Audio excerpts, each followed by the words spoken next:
Welcome back to the MHS channel. First, I'm very curious to know where you're watching from and at what time.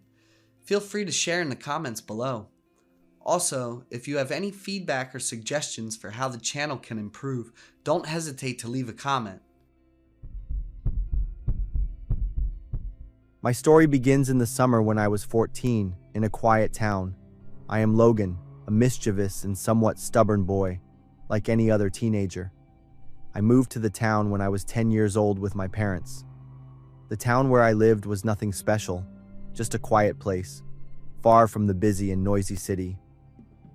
I often played with a group of friends my age. We spent almost the entire summer exploring the hidden corners of the town, searching for daring challenges to satisfy the curiosity of youth. Near my house, there is an abandoned warehouse, old, gloomy, and quite spacious. That warehouse always drew the attention of me and my friends, but at the same time, it also scared us. My mom once said that the warehouse was used to store something extremely frightening, something she didn't want me to know about in detail. But Mom's warnings seemed to be nothing more than passing wind to a stubborn teenager. To us, that only made the warehouse even more intriguing. We often played around the warehouse, sometimes daring each other to see who would get closer or who dared to touch that rotting door. But it all stopped there. There was curiosity, but also no small amount of fear. None of us dared to actually step inside. The warehouse exuded a mysterious, eerie aura, as if warning anyone who came too close. One day, while we were gathered outside playing, I suddenly caught sight of a shadow moving inside the warehouse. I looked closely and realized it was a girl, about our age. She stood there, between the dim light and the darkness, her demeanor calm, as if the warehouse held no fear at all. We all stopped, wide-eyed, unable to believe what we were seeing.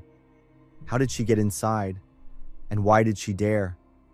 Her bravery amazed and impressed us, but at the same time, it sparked our curiosity more than ever. The whole group decided to get closer, trying to see more clearly inside through the dusty old window gap.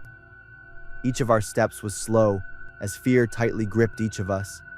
As we got closer, I smelled a foul stench coming from inside, so strong and unpleasant that I had to wrinkle my nose.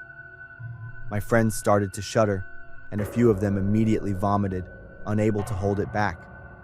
My heart was pounding, gripping tightly to my trembling legs that couldn't run. But just then, I heard a frantic, terrified scream. One of my friends had fainted right on the spot. We quickly took him home in a panic. When he woke up in the hospital, his face was still pale, his eyes filled with terror. He said that he had seen a hand reaching out from the gap in the door, a pale white hand. We didn't dare say anything more about what had happened. Fear still surrounded each of us. The locals, after hearing about it, immediately called the police. A few mornings later, the sound of police sirens echoed through our small town, with engine noises and flashing blue and red lights surrounding the area of the abandoned warehouse. The truth that the police revealed shocked us and was beyond belief. In the abandoned warehouse, the police found the remains of about 190 people in various stages of decomposition. Many of the bodies were uncovered or only partially covered. Some of the bodies were placed on ambulances, while others were just lying on the floor. Other bodies were stacked on top of each other, blocking the doors in some parts of the building. Maggots, flies, and other insects covered the floor and clung to the bodies. In many transparent plastic bags, the decaying fluid had filled them, causing the bags to burst and spill onto the floor. Many of the bodies, including those of children, were placed in buckets or cardboard boxes to catch the leaking, decaying fluids. The fluid had spread across the floor so much that it caused officers to slip several times while moving the bodies outside. So the terrifying thing my mother had always alluded to, which was stored in that warehouse, turned out to be human remains. But it wasn't something that had happened in the past. It was still carrying out its purpose, unnoticed by any of the locals living nearby. It was known that the warehouse used to belong to a couple who founded a funeral service company. Because they didn't pay rent, failed to pay taxes, and were sued for defaulting on payments to the cremation service, the couple was evicted by the landlord. They were charged with corpse abuse and faced a sentence of 15 years in prison. As for me and the other friends, we have undergone dozens of psychological treatments over the past 10 years. Every night I have to use sleeping pills and sedatives just to fall asleep. The story above is based on a real case that occurred in 2023. John and Carrie Halford, the owners of the funeral home Return to Nature, took money for services but neglected 190 decomposing bodies in a warehouse for over 4 years, giving fake ashes to the families. In September 2023, residents around the town of Penrose, Colorado, began noticing a foul odor lingering in the air. At first, they thought it was the smell of a leaking septic tank or the scent of dead animals. Later, it was determined that the odor of decay was coming from the abandoned house. This used to be the warehouse of the funeral company Return to Nature, known for its advertisement of green burial services with no embalming chemicals or metal coffins. On October 5, 2023, nearly a dozen police vehicles surrounded the abandoned warehouse. The FBI field officers in Colorado later stated that this was the most horrific task of their lives.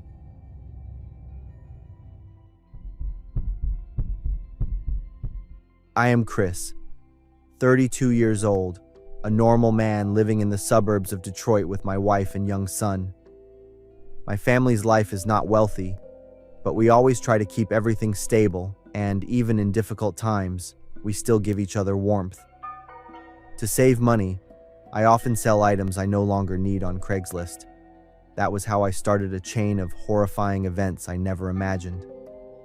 Last week, my wife and I decided to sell our old TV to get some money to buy a new gaming console as a birthday gift for our son. The TV was still working well, and I believed selling it would be quick. I took a few pictures, posted them on Craigslist with my contact information, and waited. A man named Toby messaged me inquiring about the item just a few hours after the post went live. He seemed very enthusiastic, asking many details about the TV. After a few messages back and forth, we agreed to meet in the parking lot of a convenience store near my house in the evening. Toby said that he was busy working during the day and could only meet in the evening. Feeling slightly inconvenienced by the timing, but wanting to sell quickly, I agreed. That evening, darkness fell faster than usual, and a chilly atmosphere enveloped the area. My wife and I, along with our son, loaded the TV onto the back of our small truck and drove to the meeting point. When we arrived, the parking lot was quiet, with only a few cars scattered around. The neon lights cast long, shadowy silhouettes on the ground, making the scene even more chilling. As soon as we parked, a man walked up to us. He was tall and skinny, wearing a gray hoodie and old jeans, with deep-set eyes that stared at us without blinking. It was Toby. Toby said that his car was too small to carry the TV, so he suggested that we follow him to his house. "My house is just a few minutes away," he said in a calm tone. A sense of unease rose within me, but my wife, with a trusting look, gently reassured me that this was probably just a normal transaction. I reluctantly agreed and followed Toby's car. We turned onto a narrow road, flanked by tall trees, with streetlights flickering as if about to go out. The cold air seeped through the cracks in the tightly closed windows and filled the car. When the car stopped, I realized the address Toby had led us to wasn't a regular house, but an abandoned building. The glass doors were shattered, with peeling paint and overgrown weeds spreading around the entrance. The light from our car's headlights was the only thing illuminating the area. Toby stepped out of the car and signaled for us to come closer. My heart began to race, and the palms of my hands were drenched in sweat. I turned to tell my wife and son to stay in the car, but Toby waved his hand, urging us to bring the TV inside. Reluctantly, my wife and I lifted the TV out of the car and followed Toby, while our son stayed inside the vehicle. As soon as we stepped onto the property, 3 figures suddenly appeared from the darkness. My wife and I stopped dead in our tracks at the same time. Without saying a word, we both understood each other's feelings in that moment. As they approached, we saw that they were 3 tall, menacing-looking men. 2 of them were holding guns, pointing them directly at us. My whole body froze, and my limbs felt completely drained of strength. My breath caught in my throat, and cold sweat ran down my spine. One of the men ordered us to stand still and hand over our phones and wallets. I felt like all the blood rushed to my head. My instinct to protect my family made me want to fight back, but my wife's fearful eyes and her trembling hand gripping mine were a silent plea. Stay calm. I slowly placed my phone and wallet on the ground, a wave of helplessness rising within me. In the car, my son began crying uncontrollably. The sound of my son's cries felt like a knife stabbing into my heart. I gritted my teeth, unable to do anything but pray that we would get out of this safely. Toby stood there with a smirk, quickly taking our TV, phones, and wallets. One of the other men kept threatening us, his gun trembling in his hand as if he were trying to control some impulsive urge. I didn't know what would happen next, but thinking of my wife and son, I tried to stay calm. Finally, after what felt like an eternity of tension, they disappeared into the darkness, taking everything with them. I collapsed to the ground, my whole body feeling drained of all energy. My wife held our son, who was crying uncontrollably, her face soaked with tears. I grabbed the spare phone hidden in the car and called the police. My voice trembled and choked as I recounted everything. The police arrived after about 20 minutes. They examined the scene, took statements, and promised to do their best to recover our belongings and catch the robbers. But looking at the dazed faces of my wife and son, I knew that the lost items no longer mattered. The only thing that mattered was that my family was still intact. That night, lying in the quiet apartment, I couldn't close my eyes. Every time I closed my eyes, the images of the guns, Toby's cold stare, and my son's cries resurfaced, haunting me. I blamed myself for putting my family in such a dangerous situation. It was a bitter lesson, reminding me to be cautious with any strangers. It reminded me that the safety of my family is more important than anything else. I didn't like silence and loneliness. That's why I went to the Sunnyvale Animal Rescue Center. Initially, I intended to adopt a dog, but as I walked down the hallway, my eyes met a pair of intelligent black eyes behind the bars, an African gray parrot with ash gray feathers and a bright red tail. The small sign read, "Jack, 8 years old, needs a quiet home." The rescue worker smiled sadly. "He's been here for almost a year. Hasn't said a word since he arrived." I pressed my hand against the cold metal bars, and Jack tilted his head, looking at me. There was something in those intelligent eyes, a deep sadness that I recognized immediately. "I'll take him," I said, my voice firm. On the way home, Jack sat silently in his cage. Occasionally he flinched whenever I accelerated or when a car horn blared. His toes gripped the perch tightly, his eyes constantly watching through the car window. Arriving home, I placed Jack's cage in the living room next to the large window. I didn't force him out of the cage, just opened the door and waited. For the first week, Jack barely touched his food when I was watching. He only ate when I left the room or late at night.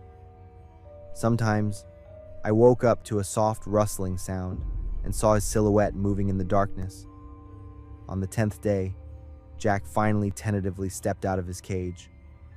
I remained still, trying not to look directly at him to avoid scaring him. He slowly climbed onto the armrest of the chair, stood there, about a hand's breadth away from me. A month passed, and I had grown accustomed to Jack's silence. I talked to him like a friend. He always listened attentively, sometimes tilting his head or blinking as if processing information. Then one night, as I lay in bed, a voice echoed from the darkness. "I see you." I sat bolt upright, my heart pounding. The voice was deep and hoarse, not quite human. Looking across the dark room, I saw Jack standing on the dresser, his eyes reflecting the faint light from the window. "Jack?" I whispered, but he just silently watched me, as still as a statue. 2 days later, as I was washing dishes, that voice came again. "I smell You. I spun around. Jack perched on the back of a chair, his head tilted to one side, his eyes unblinking. "You can talk, Jack?" I asked, trying to keep my voice steady. He didn't respond, just hopped off the chair and flew towards his cage, as if regretting revealing his secret.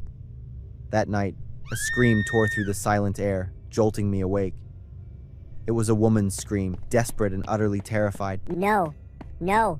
Please. I stood frozen in the middle of the living room. The scream had come from Jack's cage. I turned on the light. Jack stood there, his head lowered, his feathers raised defensively. He suddenly blurted out a string of words in a drunken man's voice. "Shut up! I'll kill you! Shut up!" Then the woman's scream again, followed by sobbing. The next morning I called the staff at the rescue center. Helen sighed heavily. "I should have told you sooner. Jack came from a complicated household. The police confiscated him during a domestic violence investigation. The husband killed his wife. And Jack witnessed it all? African Greys can live up to 70 years, and they remember everything. We were hoping that with time, he would forget those memories." 2 days later, as I was working, Jack flew in and landed on my desk. For the first time, he had actively approached me like that. "Are you okay?" I asked gently. He tilted his head, then said, Lisa. Scared. Lisa. Scared. "Who's Lisa?" Lisa. Dead. Lisa. Dead. I started searching for information about Lisa's case. According to the news, her husband, Robert, had murdered her in a drunken rage, then committed suicide when the police arrived. The case was closed, but there were many ambiguous details. Lisa's body was found in the basement, even though the argument was said to have occurred in the living room. And the time between the murder and Robert's suicide was almost 24 hours. Not Robert. Not Robert. Jack repeated. Other man. Other man kill Lisa. "Jack, you saw who killed Lisa?" I whispered. Mason. Mason kill Lisa. I searched through the news articles and found a clue. Lisa's colleague named Mason had been briefly questioned but quickly dismissed as a suspect when Robert confessed. I contacted the detective in charge of the case.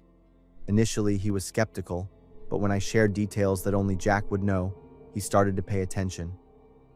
I started following Mason, a man who worked at the same insurance company as Lisa. Through social media, I discovered he had recently moved to a new house in Venice Beach, too expensive for a regular insurance employee's salary. That night, I received a text message from an unknown number. Curiosity is a dangerous trait. I tried to contact Detective Ramirez but couldn't.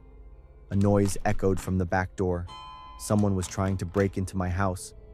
I lunged for the phone, but before I could dial 911, a loud crash echoed, the glass shattering. Jack let out a piercing scream and flew to the ceiling. I ran into the bathroom, locked the door, and called 911. The officer said they would arrive in 5 minutes. Footsteps stopped outside the bathroom door. "I didn't intend to hurt you. I just wanted to know what you've discovered." "Mason!" I exclaimed in disbelief.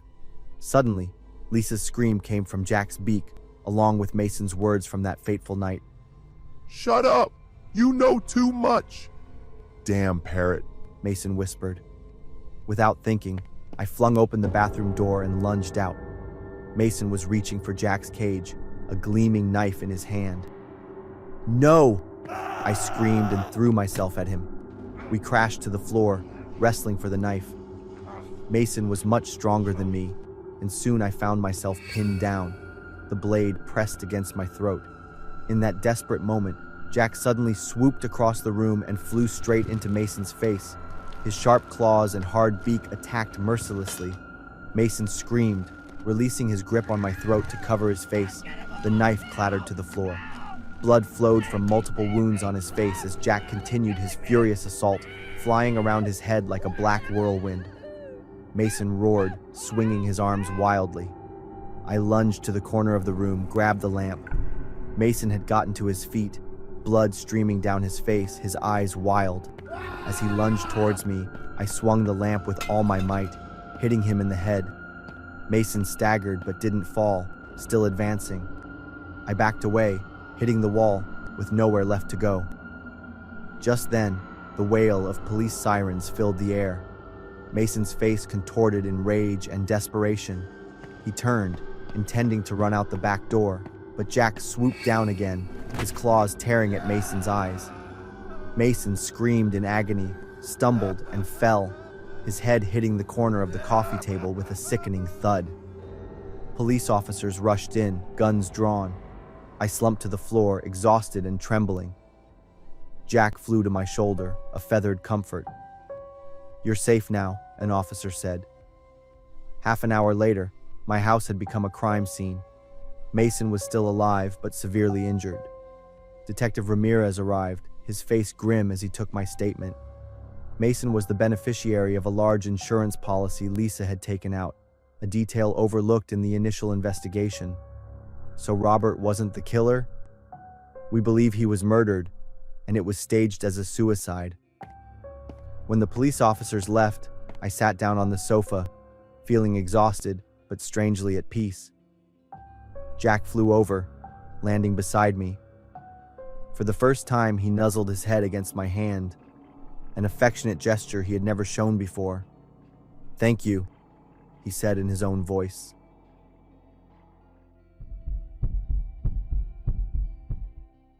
I'm Ted, and I'm 35. I'm going through some really tough days, feeling trapped in my marriage. My wife, Chasey, is 4 years younger than me. We've been married for almost 5 years and have a sweet baby boy. I'm always telling my friends and coworkers how I have a happy family. My wife and I both have good jobs and incomes, and we can easily afford all the conveniences that make our lives comfortable. Then one day, my world came crashing down. It was a weekend morning, and Chasey had plans to go out and meet her friends. My wife has a group of 4 close friends, and they're all beautiful and successful women. Chasey is really thoughtful. She brought our son with her so I could have some peace and quiet to rest. I woke up at 9 a.m., went downstairs, and found that my wife had left breakfast ready for me before heading out, along with a note. I love Chasey for little things like that. While I was having breakfast, I checked a bit of work. I noticed an email from a client that I hadn't dealt with yet. Unfortunately, my computer was acting up at the time, and I needed to respond to the client quickly. I ran upstairs to use Chasey's computer. The password was definitely our wedding anniversary. When I opened the web browser, I was a bit shocked to see so many search tabs that Chasey had left open. I chuckled a bit. Seems like any woman using a phone or laptop would have a similar setup to my wife's.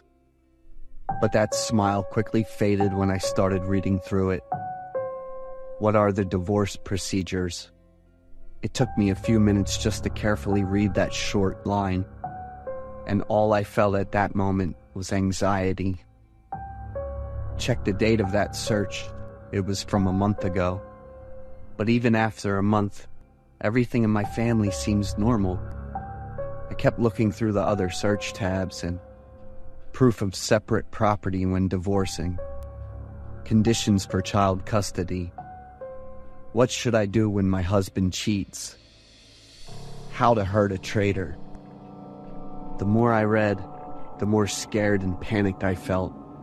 I couldn't stop thinking about Chasey's thoughts and intentions while she was typing these search lines, all while seeming so happy in front of me.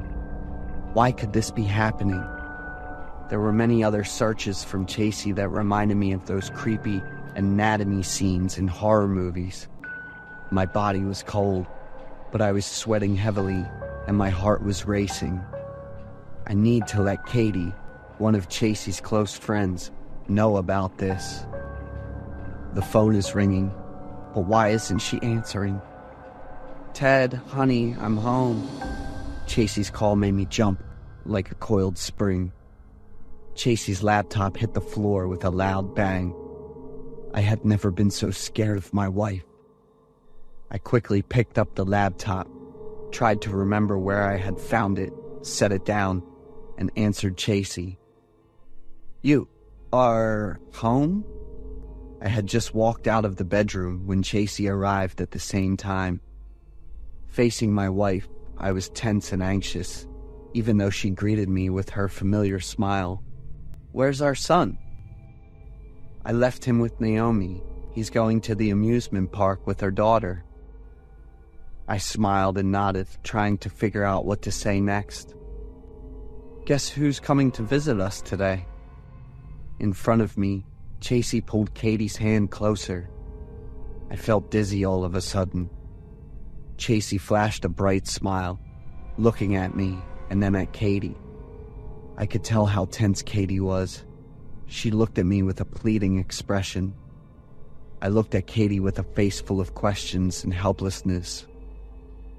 What's wrong with you? Chasey's voice snapped Katie and me back to reality. I gave a stiff smile and greeted Katie. Chasey led Katie to the living room and asked me to get some water for the guests. I brought 2 glasses of orange juice and set them on the table. Katie is really attractive, isn't she? Chasey's question startled me, and I ended up spilling the orange juice on Katie. The scene was pretty chaotic. Chasey scolded me a few times before taking Katie into our bedroom to change. The sound of the door locking made me jump. I glanced toward the bedroom while trying to clean up the orange juice. More than 30 minutes passed, and I was sitting on pins and needles in the living room, my eyes fixed on the bedroom door. I went to knock on the door, but thinking about Chasey's expression made me too scared to do it. It felt like the spacious living room was running out of oxygen for me to breathe. Suddenly, a loud scream filled with pain and panic came from inside. I couldn't tell if it was Chasey or Katie screaming. Chasey, honey, is everything okay? I was met with a satisfied laugh, which I thought might be Chasey's, but I couldn't be sure. I shouted for Chasey to open the door. I kept banging on the door, trying to get a reaction from whoever was inside. A moment later, the door opened. I was about to rush in, but Chasey stopped me, still smiling brightly. Her body was covered in red spots from head to toe. The white dress she was wearing made the red spots stand out even more. I trembled and tried to move closer, but Chasey immediately shot me a cold, stern look. She threw the divorce papers and a bunch of evidence of my affair with Katie right in my face. Katie was a close friend of 15 years, whom Chasey always considered like family. Katie and I have been together for 4 years now. I know a lot of people will judge me when I say that. Chasey left without saying any words. I rushed into the room to find Katie, who was huddled in the corner shaking. Next to her was a pair of scissors lying in a pool of red liquid.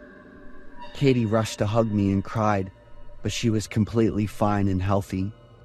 Ted, she meant to hurt me, but then she ended up hurting herself. Pushed Katie away and ran after my wife, who had been taken to the hospital by the neighbors. Chasey was diagnosed with severe mass depression. The illness began after Chasey gave birth, and her son is now 5 years old. She filed for divorce and sued me after her treatment.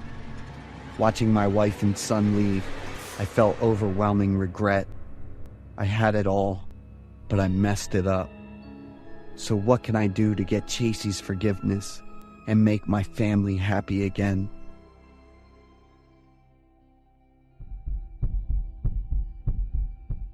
My name's Lewis, 27 years old.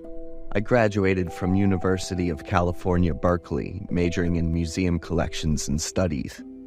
A few months ago, I was transferred to work in the Smithsonian, one of the most well-known museums in the United States. Since I would be working in R&D here, I felt pretty excited about it. On my first day of work, I decided to have a walk around the museum, seeing the vast collection of it. I happened to come across Fiona, an employee who was the same age as mine, with 1 year experience. She also shared the same position as I was. We got to know each other and quickly felt like a good match. Fiona showed me around the place, introducing the artifacts along the way. To be honest, I wasn't paying much attention to the things she said. I was more attracted to her joyous face and those beautiful brown eyes. A few minutes later, we're given tasks by administration to receive the latest artifacts just arriving this morning. Fiona took me to the artifact collection room. In this room, there's a lot of very, very precious artifacts of huge historical value, requiring great care and handling. Fiona would run through the initial inspection while I did the note-taking for categorization. The last artifact we received was a wooden cube with strange marking on the surface. Each side measured about 1.3 feet. The object was made of wood, covered in a rather thick layer of dust. We felt kind of weird about this artifact. None of us had any information about it. On the right side, there was a rotatable metal knob. I guess it was the artifact opening mechanism, so I did turn it a bit, trying to open it. Fiona immediately voiced her concern, yet it was too late, for I had already committed. For each turn came a small click, as if you're winding up an antique music box. I was fascinated by this object, while Fiona was really spooked by this. The knobs had been turned all the way and no longer moved at all. I and Fiona attentively watched over the box. There wasn't anything happening after a few seconds. Then, suddenly, a clown jumped out from the box, followed by a sinister laughter. Startled, Fiona fell backward, which also startled me. There was a rather big clown shoved within the classic jack-in-the-box, giving out a grin, bobbing back and forth on the spring-powered mechanism. Fiona was disturbed by the laughter, in stark contrast to my fascination. The clown figure was kinda ugly, creepy dark reflection with two big sunken dark eyes. The clown had a wide open gate, which the sinister laughter came from. To be honest, it's kinda creepy when you see it further and further. My guess was this jack-in-the-box was an antique toy, which we quickly left aside to focus onto our work. It was the first day of work. Because I want to show off a little bit with my new colleague, I stayed all the way late into the night, until both of us were exhausted by the work after tons of documentation about all the artifacts. So I decided to invite Fiona to dinner, which she declined, for her boyfriend would come to pick her up. Oh, it was a bummer. Fiona had a boyfriend already. So she left the scene first, leaving me alone with bitter disappointment. The next day I went to work early, opening the office with the jack-in-the-box right in front of my door. Okay, who left it here? Because aside from me and Fiona last night, nobody would be here ever since, huh? Fiona arrived right after that, and when I asked her about the box, she wasn't sure either. Ever since we're out of the office yesterday, nobody would touch it then. After a quick inspection, we found that the box remained intact. We left it aside and dived into our work. Around lunchtime, I came to the archive room and unexpectedly, the box appeared there again. This time, I did a more careful observation of the object. There was some unintelligible marking on the box, as well as a number 0 on the top of it. This object really intrigued me. It must be someone really intrigued by it in the museum staffs that they left it all over the place like this. Suddenly, the knob rotating on itself, clicking over each knot. This startled me, frozen me on my track, glued my gaze into the strange artifact. Fiona then called my name from afar and snapped me out of my trance.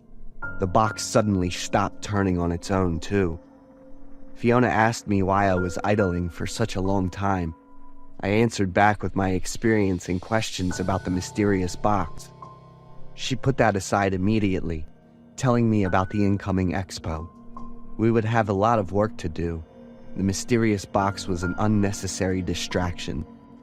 I left, nonetheless, questions about the box ringing within my head. That day, we finished our work very late.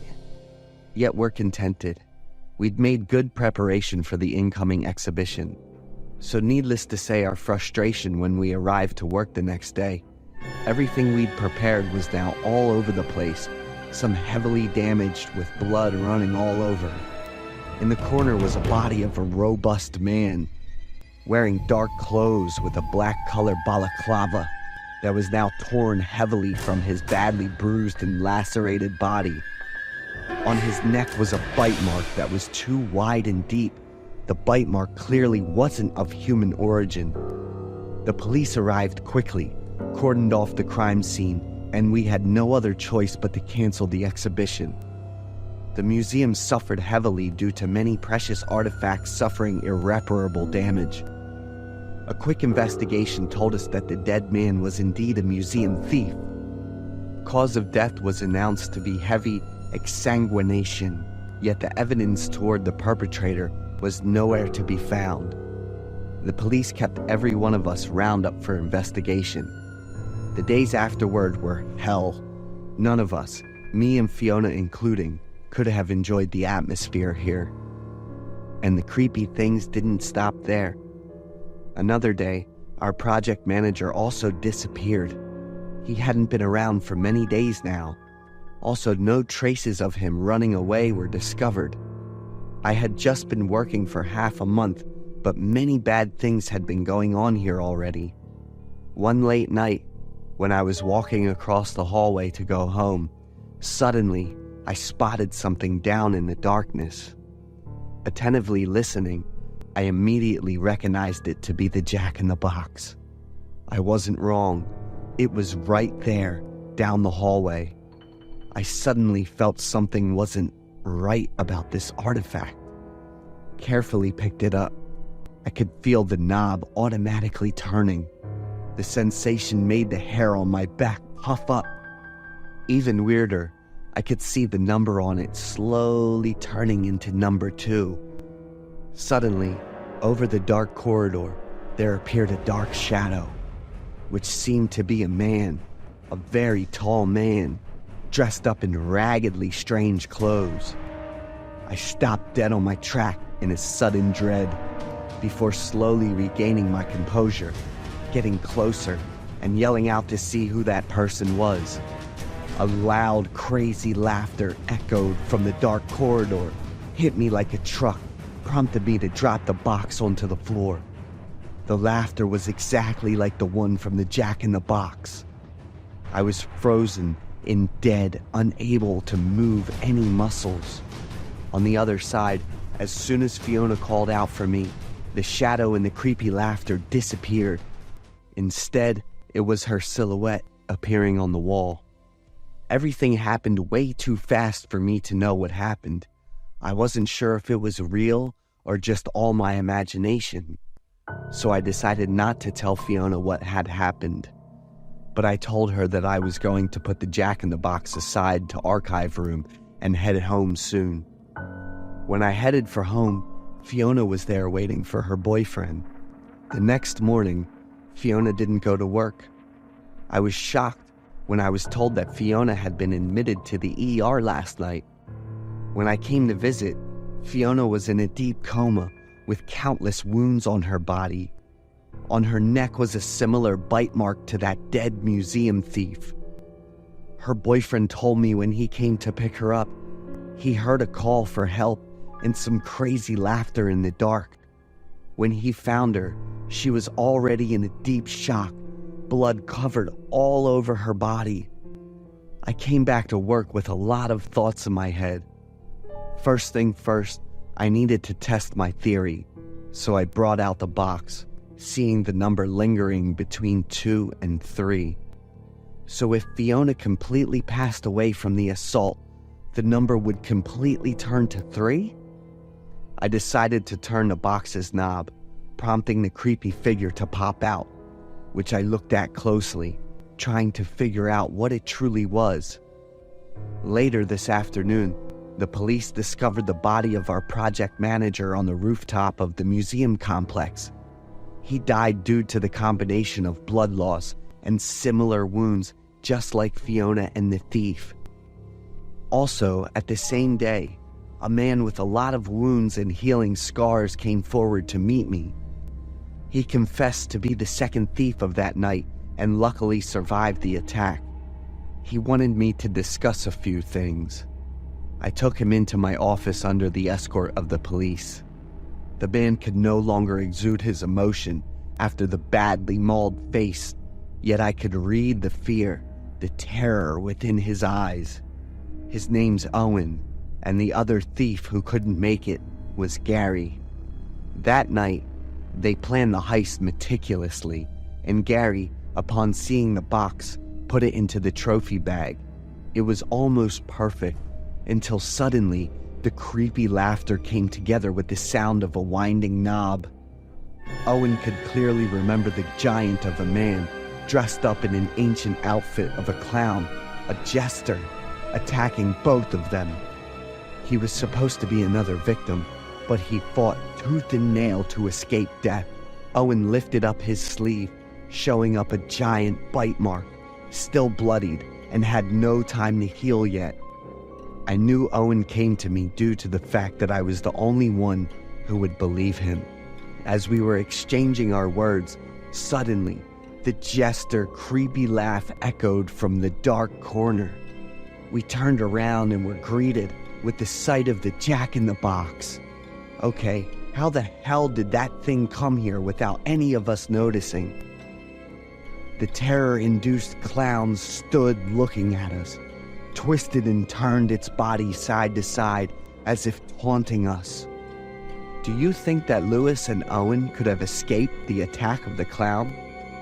What would happen to Fiona? Let's discuss in the comments section below.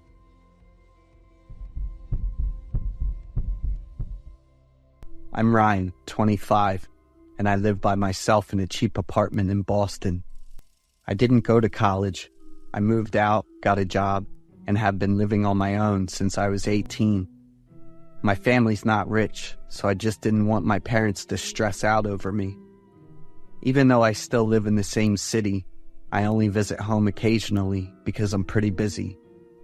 I used to work a bunch of different jobs before taking a short course in editing and filmmaking.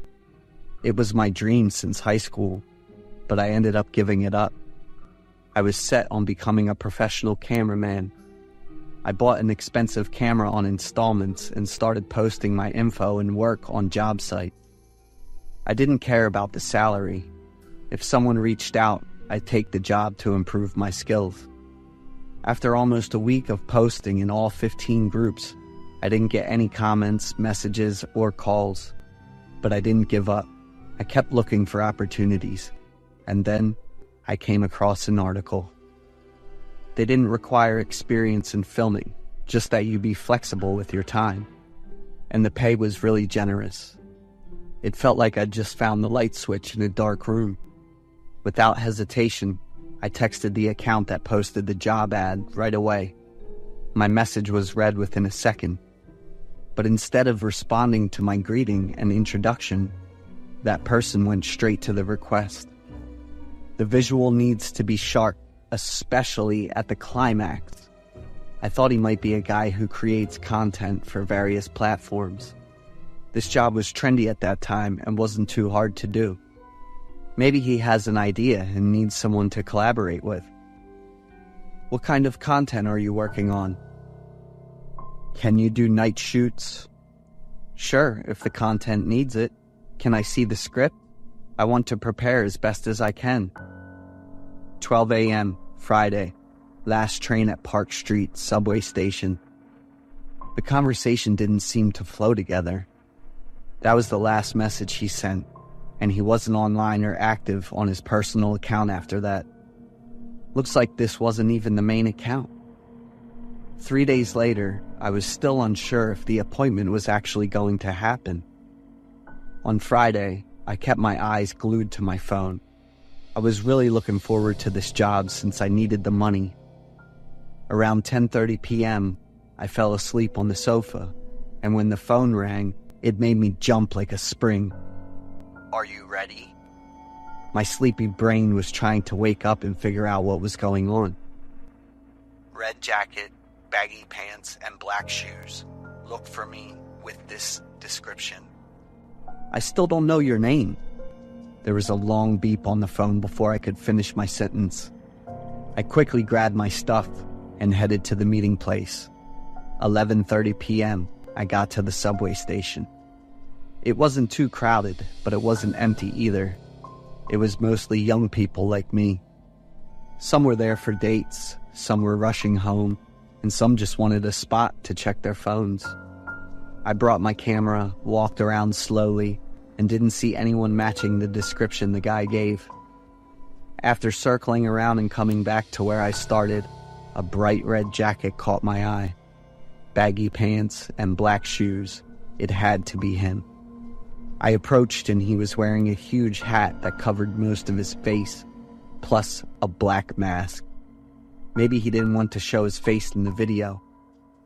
I greeted him, but he just kept staring at his wristwatch. "Can I get your name so I know how to address you?" "Get the camera ready and set up in that position." I didn't say anything more and quickly set up the camera. As I looked at him, it hit me that I might be getting caught up in some weird young adult nonsense. He kept checking his watch every 10 seconds, like he was waiting for some important moment. After almost 30 minutes like this, I had no idea what the heck I was doing there anymore.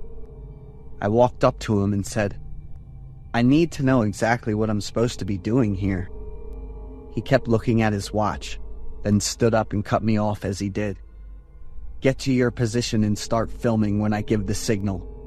He quickly headed towards the train tracks.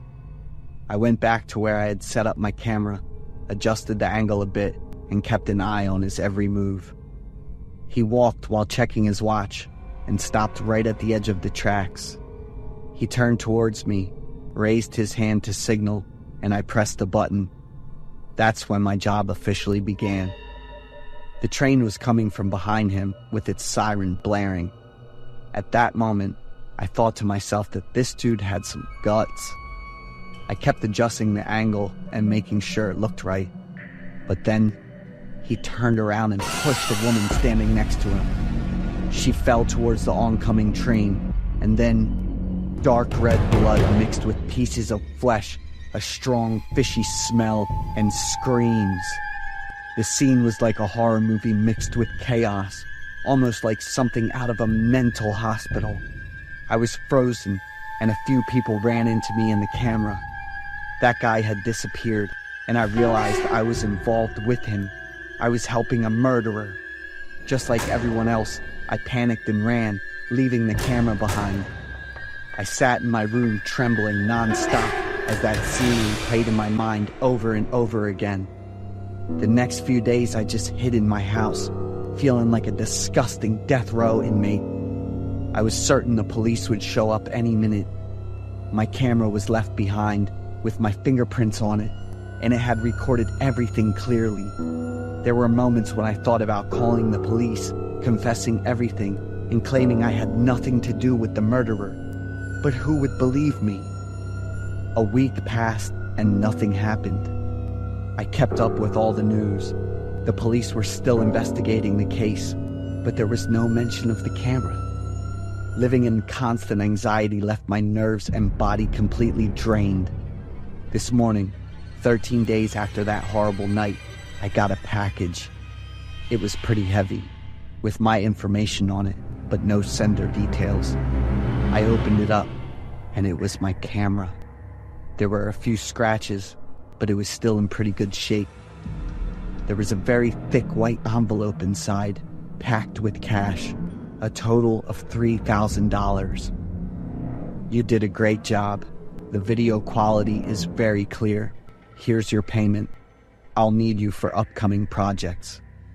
Looking at the old, crumpled bills, I wondered if I had become his accomplice. I need to move, now, but I have to report this to the police. I can't let these dirty, scary things mess up my future.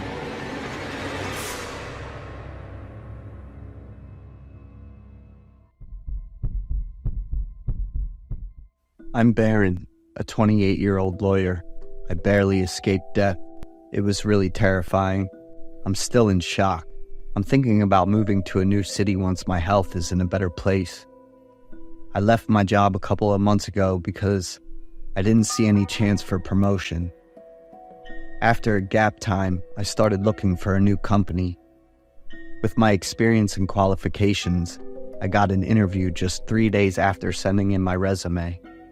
To see how I stacked up, I sent my resume to a local government agency. The day of the interview, I was extremely confident, partly because of my experience and knowledge, and partly because people said I'd got an 8 out of 10 look. Interviewing me that day was an Asian woman named Gail. She came off as pretty serious and distant. I prepared really well for the interview, but Gail didn't ask me any questions. She stared at me for a long moment. "Do you relate to Asians?"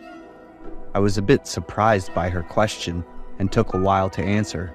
"My grandfather is an Asian." When she heard my answer, Gail's face slowly relaxed. Her eyebrows raised, and she looked pretty satisfied with my answer. Gail asked me for some personal info, then stared at me for a while. I felt really uncomfortable. There was something really strange about that woman. She told me to go home and wait for the results in 3 days.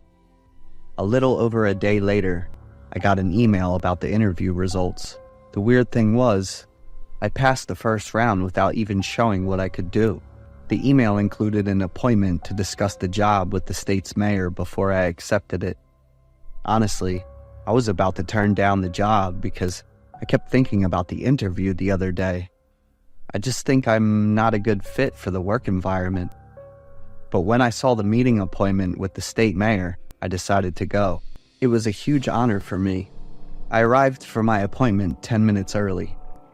The door opened and I was surprised to see Gail. She looked at me, gave a small smile, and introduced herself as the state mayor. At this meeting, she had a completely different vibe, much happier and more relaxed. I have changed my mind since then. After going over all the details about the job, I agreed to take the position as an in-house lawyer. Gail gave me a blank piece of paper and a red pen. She asked me to sign and write my full name in the lower right corner of the paper.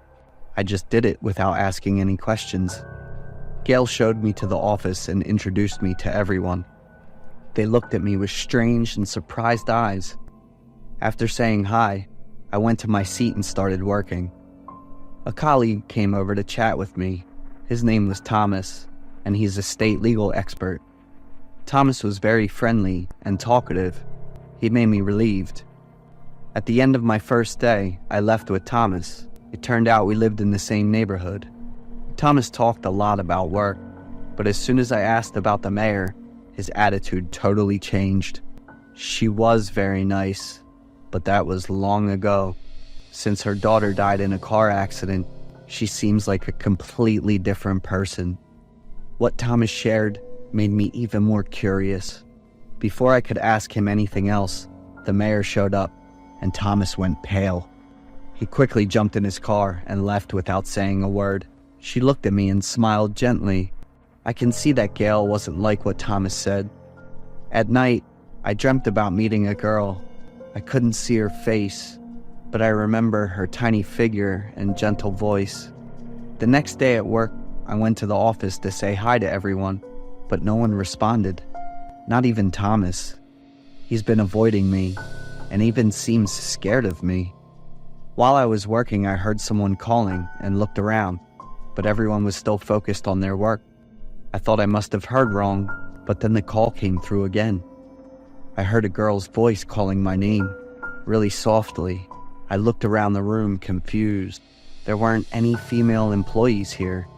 I put on my headphones and continued my work. Over the next few days at work, I kept hearing a woman's voice calling my name. When I asked everyone in the office, they all looked at me like I was crazy. I always feel like the air around me is really cold, even though it's just autumn. One time, I was digging through the archives looking for some documents. I saw my stack of documents stored here. I was curious, so I opened it and took a look. Inside the file, a paper I had signed with a red pen fell out. I flipped the paper over to check the back, but before I could see it, Gail yanked it away. She told me in a cold voice, "Just do your job well." I got chills when I looked into Gail's eyes, so I left right away. In the following days, I was a bundle of nerves. I kept hearing a girl calling my name, and it was happening more and more often. Whenever I turn over at night when I'm trying to sleep, it feels like someone is lying next to me. Startled, I jumped up, tossed the blanket aside, but there was no one there. My colleagues always avoided me and looked at me like they were unsure. I couldn't focus on work, so I went to the bathroom to splash some water on my face. Looking in the mirror, I was shocked by how my face looked. Did I really look that pale and haggard? There were times when I felt like I couldn't see or understand anything around me, like I was completely out of it. One evening, after taking the sedative the doctor prescribed, I fell asleep more easily. But I woke up again and found myself in a really sharp suit with a flower on my chest. In front of me was a girl in a bridal dress, standing with her back to me. She softly called my name. It was the same voice that had been haunting me for days. She slowly turned around. Her injured face was still bleeding, and the beautiful white wedding dress highlighted the long crimson streaks. She reached out her bloody hand to me, missing some fingers and joints. I was really scared, but I couldn't stop myself. I put the ring on her finger, which only had one knuckle left.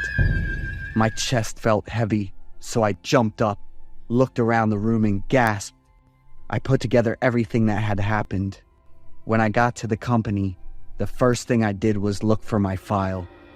Holding it in my hand, I nervously flipped through the papers to find it. I was stunned when I saw the back of it. It was a marriage certificate, with the bride listed as Julia and the groom as me.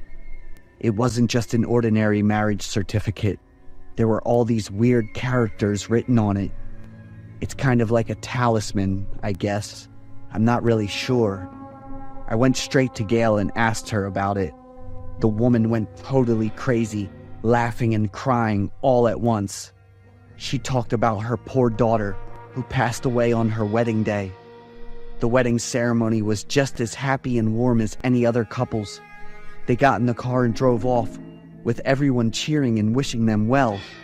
But not long after the car left, there was a terrible accident. The car crashed head-on into a container. Julia died instantly, and her body was badly damaged.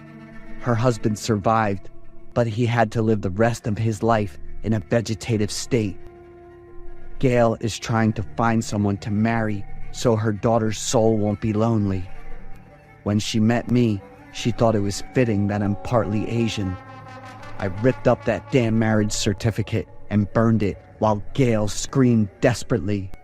I called the police, and Gail got arrested and sent to a mental hospital.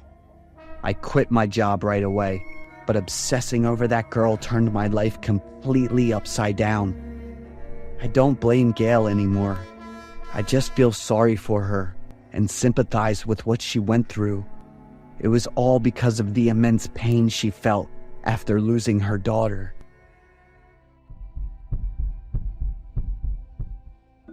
My name's Owen. I'm 32 years old. I'm married for a year now. Me and my wife, we're residing in Long Island. We are living in a rather old house. According to our knowledge, we're the fourth owner of the estate, existed for 30 years now. As all newlyweds, we're not rich, so both of us decided to pick up this estate, being the most affordable for us. The house is rather sturdy, even after many decades. The only catch was its rather old-fashioned design. Whoever built this lodging and owned it first must be someone rather wealthy. However, after 6 months residing here, there were strange things that occurred to us that defied all logical explanation. One evening, my wife and I were having our time watching movies in the living room. It was a rom-com, which was ruined at the climatic moment as I noticed something in the corner of my eyes, enough to startle me to a yelp. "What's going on?" My wife, also startled, asked me back.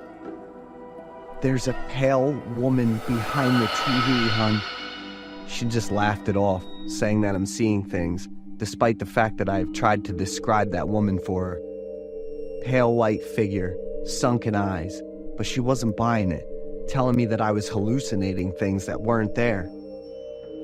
Another time, I had to relieve myself in the middle of the night.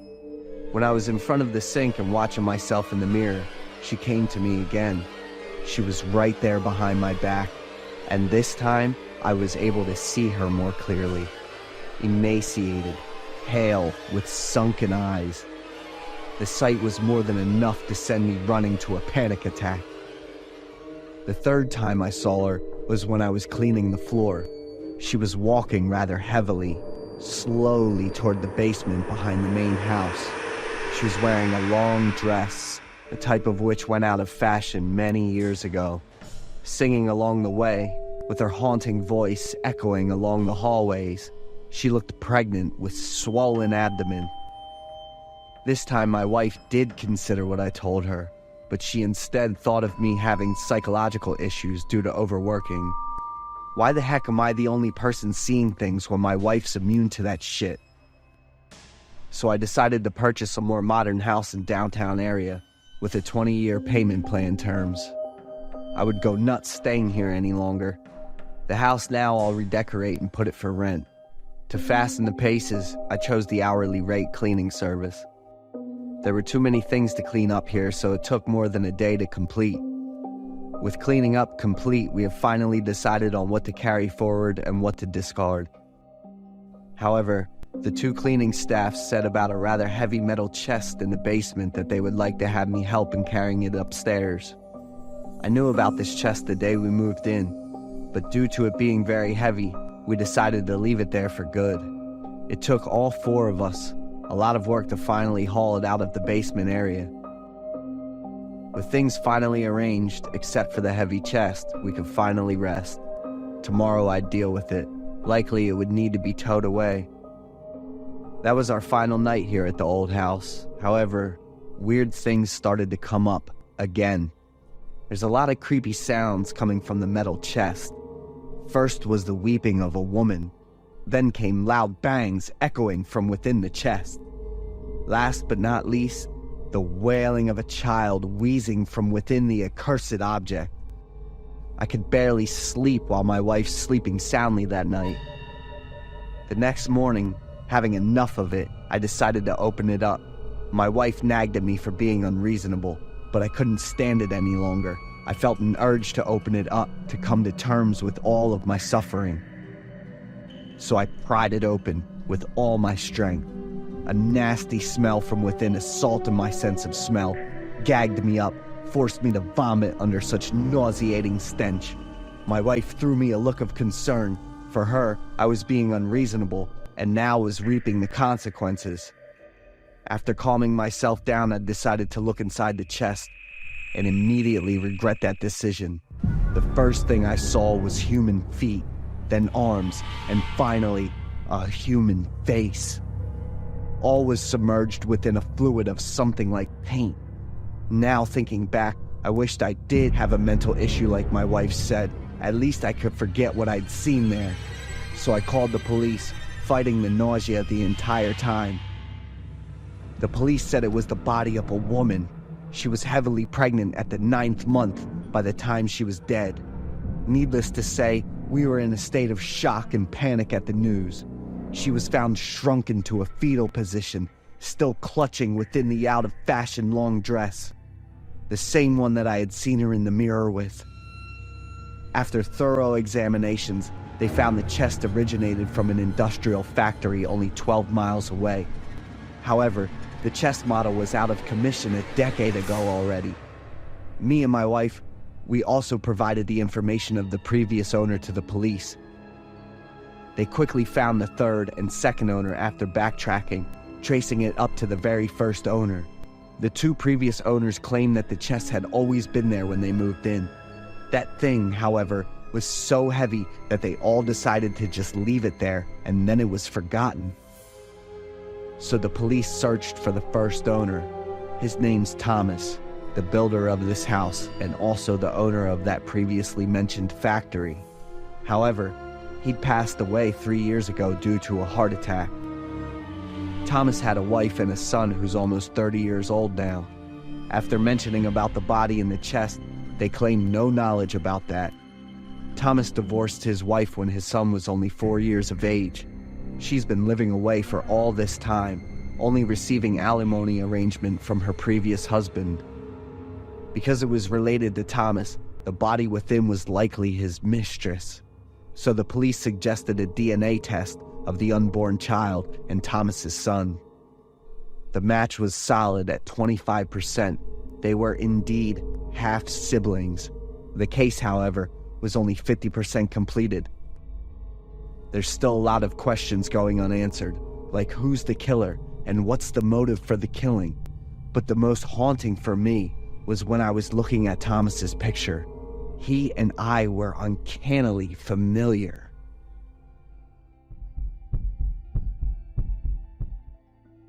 I am Stephen, and the terrifying story I am about to tell took place during the recent New Year, so I remember every detail clearly. Peter, my best friend from college, asked me to come house sit and take care of his beloved dog. Peter was someone with a higher income than me, and his house was spacious and well equipped. He was going on a New Year's trip with his family but couldn't bring his dog, Jax, and didn't feel comfortable leaving him at a pet hotel. I agreed to Peter's request since I didn't have any special plans for the holiday. I don't have any relatives other than my mother. When I was 18 and started university, my mother remarried, and I was happy to see her happy with her choice. Peter said I could invite my girlfriend over if I started feeling bored. He looked at me with a knowing smile after saying that, and then burst out laughing. I stayed at Peter's house for 2 days, and the first night was uneventful, nothing out of the ordinary. I just lay on the sofa, watched a few movies, and played with Peter's dog. The second night was also New Year's Eve, and I felt a sense of loneliness creeping into the air, amidst the distant sound of fireworks and the darkness that enveloped the unfamiliar house.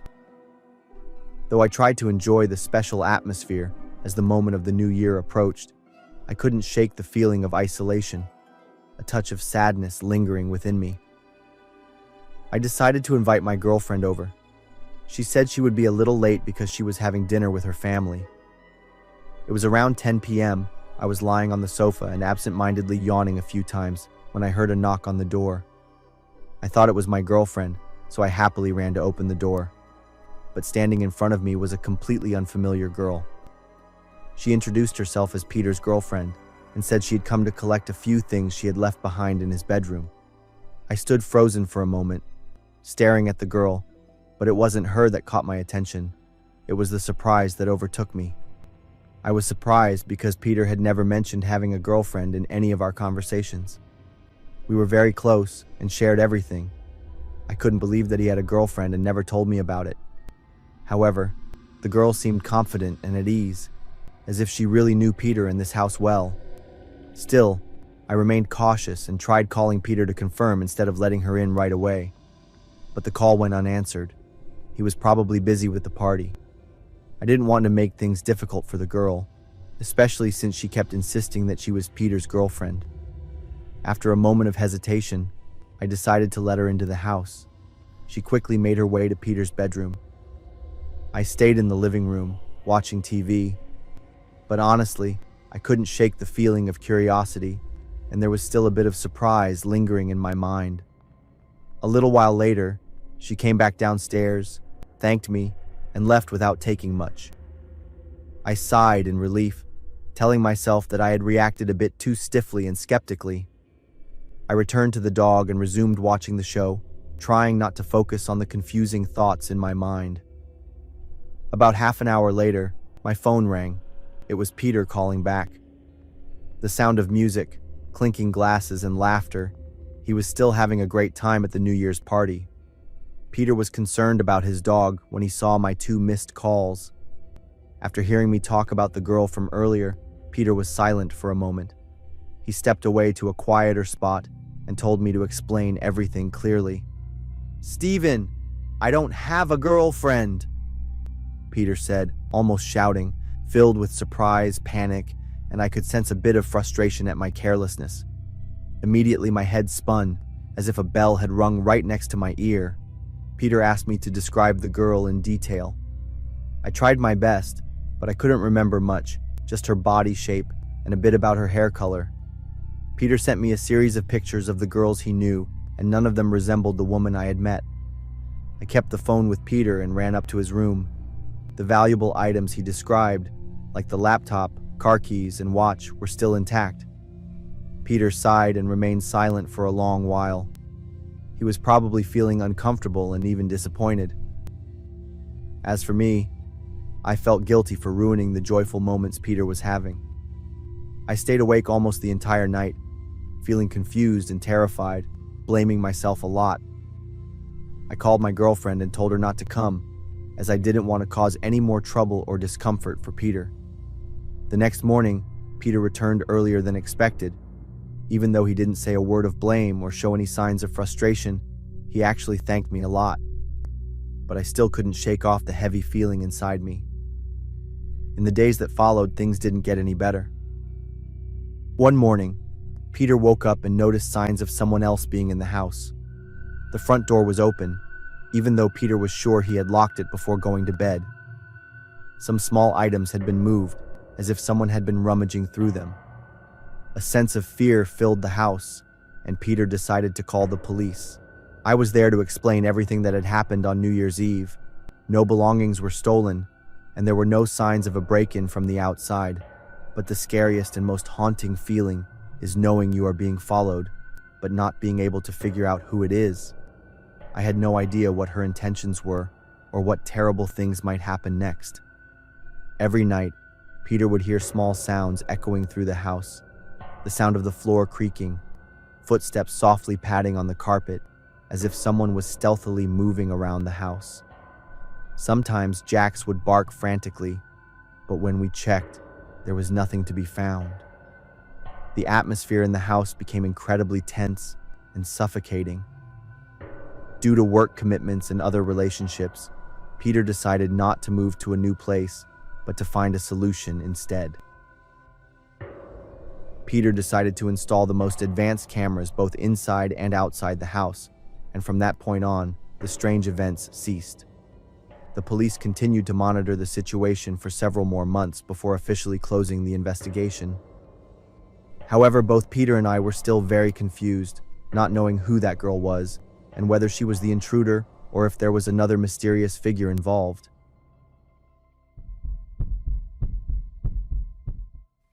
I returned home late at night. My girlfriend was very upset because I didn't give her a heads up. "I'm sorry, Emily. I had something important to do.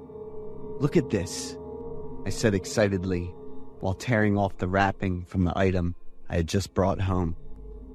"Did you really buy it? The painting you showed me last night, right?" "Yes. Isn't it awesome?" "No, Joseph. It's weird. That's exactly what makes it so special, my love." I happily hung the newly purchased painting above the sofa, right in the center of the living room. My girlfriend didn't seem to care anymore and went into the kitchen. Suddenly, our pet dog barked loudly. "What's going on, buddy?" I said as I petted Max. It looked at the painting on the wall with anger, wariness, and fear, continuously growling as if to warn us. I laughed out loud. "Come on, buddy, it's just a painting." I gave Max a little scratch and then walked over to the dining table that my girlfriend had set. "See? I'm not the only one who finds your painting creepy, right? I bought it because the seller said it's a haunted painting. Interesting, right?" My girlfriend changed the subject, and everything went on normally until it was time to go to bed.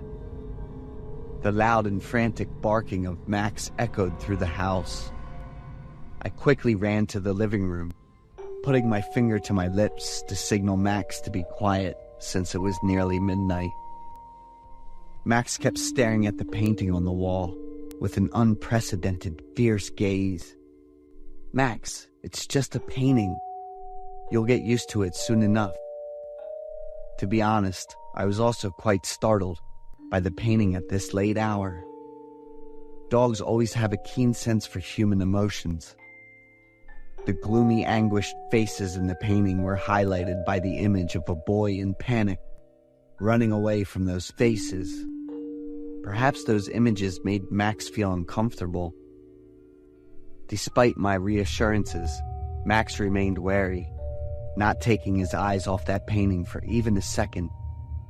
I tugged at Max's collar, intending to take him back to the bedroom, but his determination and his size of over 80 pounds made me feel helpless. I returned to the bedroom, leaving the door slightly ajar in case Max changed his mind.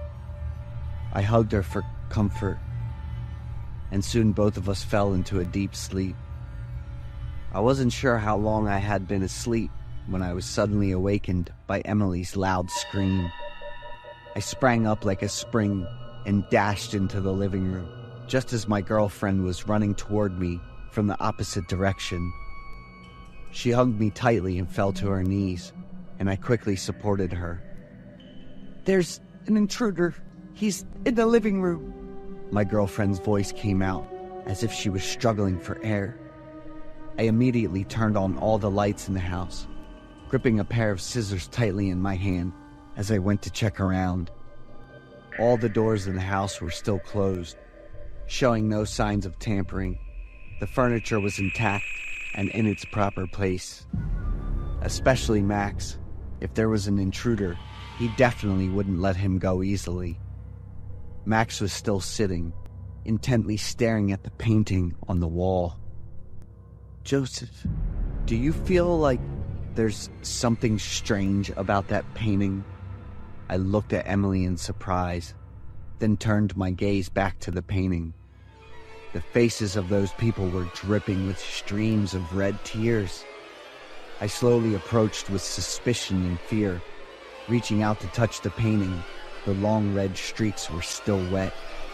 I brought my hand to my nose and realized it was paint, not blood. My body felt much lighter, and I reassured my girlfriend. She wouldn't accept it and demanded that I get rid of the painting immediately. To keep the peace in the house, I reluctantly agreed.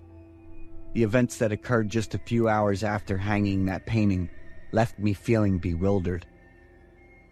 I picked up the phone to call the person who sold me the painting, even though it was 3 a.m.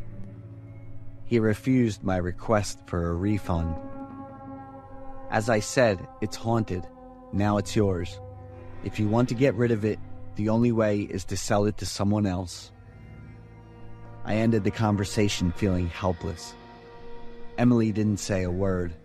She rushed over, took down the painting, and slammed it onto the ground, shattering the glass frame. Not stopping there, she tore the painting into many pieces. I couldn't stop her in time and chose to accept it. I gathered everything into a black trash bag and placed it in front of the house for the trash collection service to pick up the next morning. Emily was still upset, so I decided to give her some space to calm down. I went back to sleep at 4 a.m. and woke up at 8 a.m. Not seeing Emily at home, she must have left for work early. When I went to work, the bag containing the painting had indeed been picked up. All day long, I didn't receive any messages from Emily. Returning home in the evening, the house was dark and cold, with no one around. I tried calling Emily but couldn't reach her. Calling some of her friends didn't help either. No one knew where Emily had gone.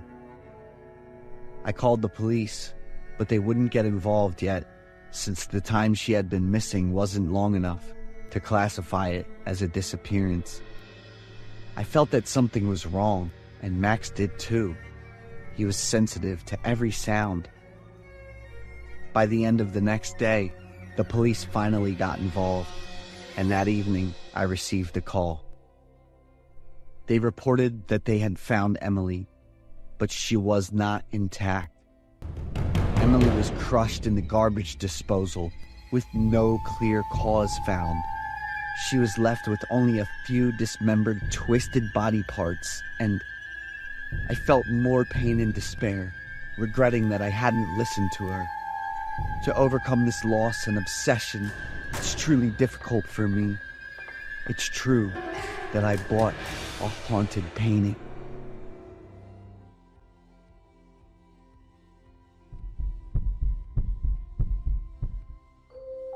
I'm Erica, 18 years old, living in Ohio with my parents and a younger brother.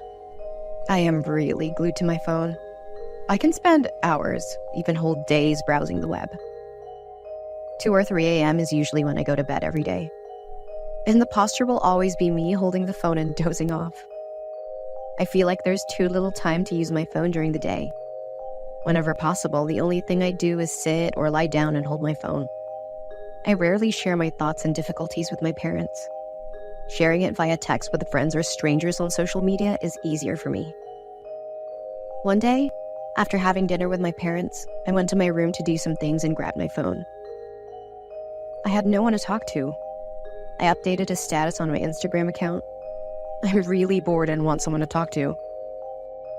At exactly 3 a.m., when I was about to go to sleep, I received a message from an unknown Instagram account.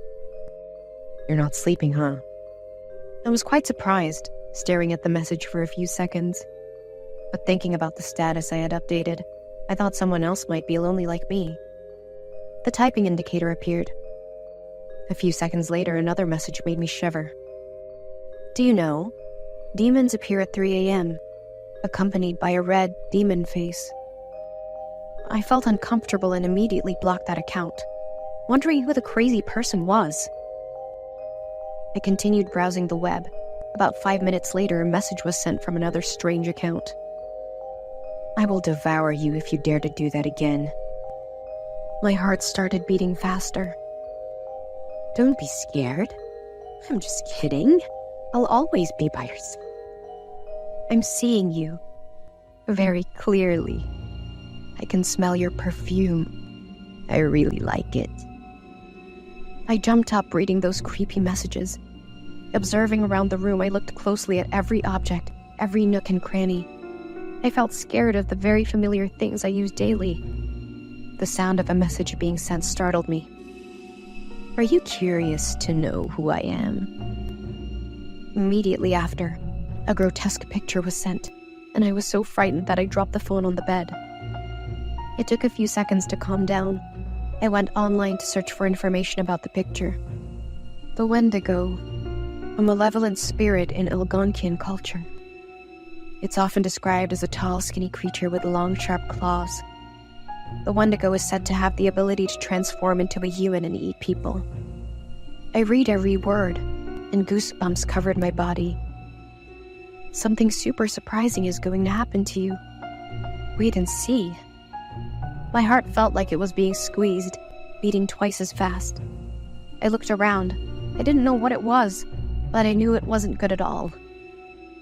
The sound of a message echoed. I hastily picked up the phone. It was a picture in which Thomas, my boyfriend, was dead hanging.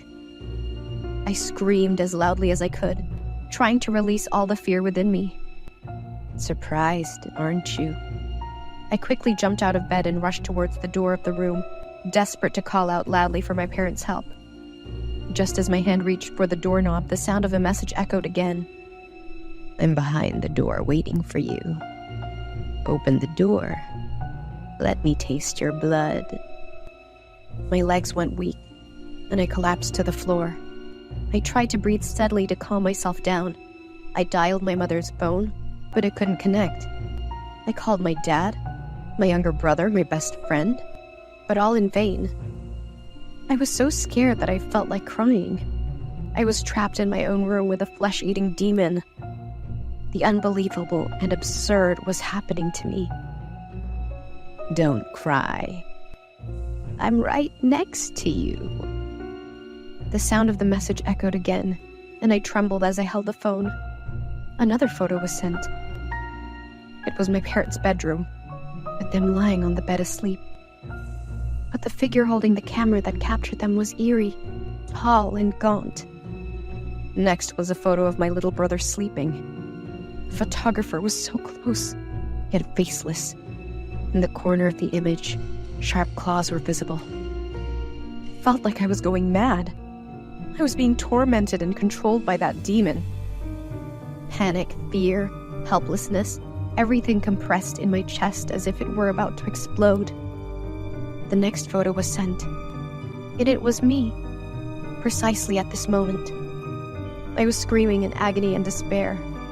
Looking around the room, I wanted to find that demon. I shouted angrily and challenged. I wouldn't let that demon control me anymore. A horrifying laughter echoed, and the room was still empty except for me. I searched the room, destroying everything within reach, peering into the smallest corners. Finally, I looked under the bed. There it was, holding the phone with a sinister smile on the face identical to mine, mouth full of sharp teeth. I am right next to you. We are one and together. We are residing within one.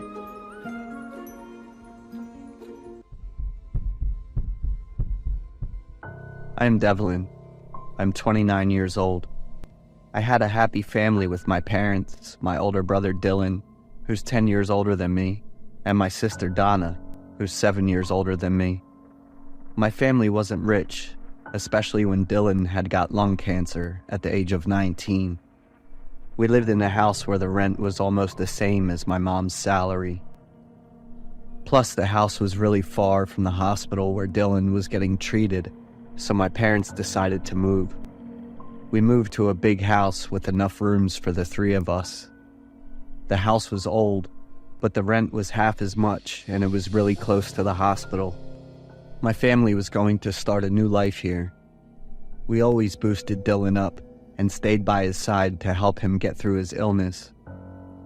Unlike my parents, who were happy with the new house, I didn't like its dark and musty atmosphere. Donna was always there to comfort me. She said the musty smell would go away once the house was cleaned and Dad put in more lights. Dylan's illness got worse, so he had to quit school and focus on recovering. My parents took great care of Dylan, and Donna looked after me. Since we moved to the new house, I haven't had a good night's sleep. Every night the sound of glass clinking together echoed. I figured it was coming from Dylan's room since he had to take a lot of medicine. The vibe in the family was a lot quieter, and meals weren't as cheerful as they used to be. I saw Dylan looking tired and pale. My parents were trying to handle the financial issues. I didn't like living in this house. I missed the cozy feel of the old place. One night I heard some noises and woke up. Even though I tried to ignore them, I could still hear footsteps and the sound of wheels rolling on the floor. I opened the door, looked out into the hallway, and felt it chill, even though I was inside the house. Suddenly, a dark figure appeared at the end of the hallway, walked toward Dylan's door, and then just faded away. Dylan? Is that you?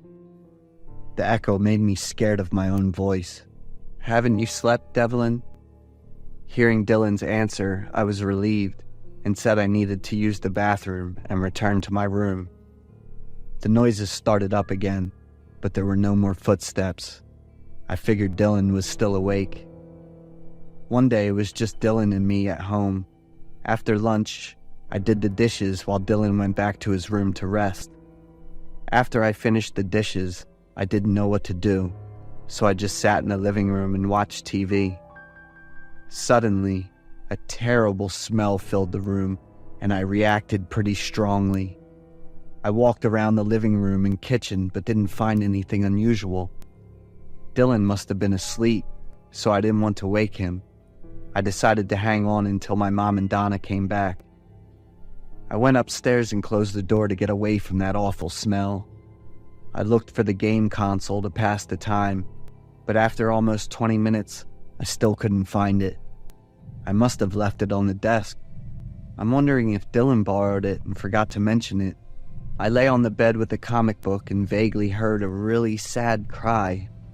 Before I could figure out what was going on, a dark shadow passed by the door and made me jump. When was the door opened? I went out of the room and called Dylan's name, but he didn't answer. I went to Dylan's door and knocked, but there was still no response. I wondered if it was him or not. That night, I told everyone about the weird things I'd seen recently. But no one believed me, and even my mom was really mad. My dad looked at Dylan sadly, lowered his head, and didn't say anything. Donna told my mom to calm down. The noise was because your brother was in pain, which kept him up and made him walk around the house trying to find some relief. But my game console, it was because you didn't clean up your stuff. I've told you about this a bunch of times, right? And the smell in the house, I definitely noticed it. When she heard me say that, my mom slumped down and looked at Dylan. My dad hugged Dylan's shoulders while he bowed his head, pursed his lips, and clenched his fists. I'm sorry, Devlin. I couldn't control my bowel, and it was affecting you. My parents and Dylan all burst into tears. They hugged him tightly to comfort him. At that moment, I just stared at them blankly. My 9-year-old self couldn't really understand everything that was going on. Donna took me back to my room and talked to me a lot. The next day, I met Dylan as I wanted to get closer to him. The mood in the family was happy again, but it wasn't long before Dylan had to be hospitalized. Strangely, even after Dylan wasn't at home anymore, weird things still kept happening. I could only talk to Donna about it, and one day she started feeling the same way I did. One time she saw a figure, missing its left arm and right leg, holding a big gun and staring at her from the corner of the room. We decided to search the house. When I got to the warehouse area, I found a big, old wooden box. Inside were really blurry black and white photos of people sleeping. Donna set the box down and picked up the photos to look at it. They're not just sleeping. These are dead bodies. Donna's words sent a chill down my spine. The book she was reading was the notes of someone who used to work here. During the war, this house was a local morgue. It held lots of bodies of wounded soldiers and innocent civilians. My sister and I didn't get a chance to tell our parents before Dylan had passed away. Losing Dylan nearly broke my mom, and everything in the family was turned upside down. My mom wanted to move back to the old house because it held so many memories of Dylan. Before we left, Donna and I showed our parents the photos in the notebook. My parents invited a priest to come and pray for Dylan's soul and for all the souls in the house. It's been 20 years, and my family hasn't stopped thinking about Dylan for a single day.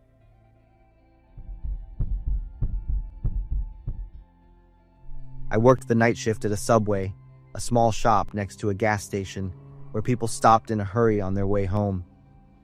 The smell of toasted bread, fresh vegetables, and deli meats mixed with the familiar greasy air of the kitchen. The fluorescent lights on the ceiling emitted a cold, harsh glow, reflecting off the glass counter full of bacon and sliced cheese. He started showing up about 2 weeks ago, a middle-aged man wearing a wrinkled shirt, his brown hair thin and greasy. He didn't cause trouble, just ordered a regular beef sandwich with extra mayonnaise. But what bothered me was his gaze. Every time I stood behind the counter, he stared at me. Not the casual glance of a customer, but a persistent, probing look. When I wrapped the sandwich, he asked me what my name was. When he paid, his hand lingered on mine longer than necessary. The next time he came back, still with that look. This time he complimented me, saying I was pretty. He asked if I wanted to go out after work. I smiled politely and declined. But he didn't stop. One night he called the shop, his voice deep and raspy. "Is this Glenda?" I froze. He knew my name. He asked where I lived. I hung up. I told my manager, but there wasn't much to be done about it. Just a weird customer, don't worry. After that, he disappeared. I felt relieved, but that feeling didn't last long. One Friday night, I finished my shift at 11 p.m. It was colder than usual. The subway glass door reflected my pale face under the dim lights of the parking lot. I took off my apron, adjusted my messy hair before stepping outside. My brother, Mason, always told me to be more careful. He didn't like me working the night shift alone. Guys like him could be following you, Glenda. If anything happens, call me. Mason had picked me up many times, especially after I told him about the creepy customer. He didn't like the way I shrugged it off when I talked about him, but I always thought Mason was overreacting. That night, I told Mason I could go home on my own, but just 10 minutes later, I wished I had listened to him. Near the exit, a figure stood under a streetlight. I froze. The person was dressed as a clown. A large, baggy red and white striped suit, a curly wig, and a face painted white with a bright red smile stretched unnaturally wide. The clown held out a red balloon to me, swaying lightly in the wind. I didn't move, not knowing how to react. The clown said nothing, just brought the balloon closer. My heart pounded so hard I could hear it in my chest. This had to be a joke, right? Someone hired a clown to mess with me? I reached out slowly, took the balloon. As soon as I grabbed it, he turned and walked away, quickly disappearing into the darkness. The balloon felt different, like it was heavier. I didn't think much of it, turning back toward my car. Suddenly, there was a loud pop.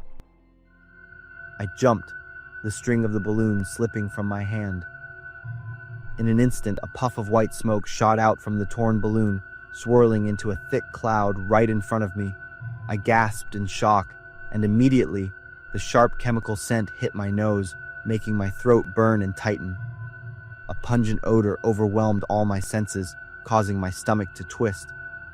The more I coughed, the more white dust filled my mouth, my lungs. I staggered, my legs losing strength, and everything in front of me blurred. My throat felt dry. My heart pounded uncontrollably, out of rhythm. My ears rang, and all I could hear was the sound of my own labored breathing, desperate, as if I were drowning. Heavy footsteps pounded behind me. Darkness rushed toward me. He pressed on me. I heard his heavy breathing right next to my ear. I've been waiting a long time for this, Glenda. I struggled, but my limbs were weak. A loud yell rang out. Footsteps rushed forward, and his body was yanked away from me. I blinked, trying to regain my senses. Mason, my brother, stood there, his fists clenched, breathing heavily. The man crawled to his feet, but Mason was quicker. Another punch, this time harder, enough to knock him to the ground. He cursed and groaned, holding his face. The police arrived, and when the lights flashed on his face, I saw him clearly.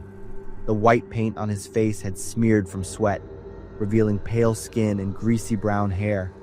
It was none other than the regular customer at Subway. I froze. A cold shiver ran down my spine as I realized the truth.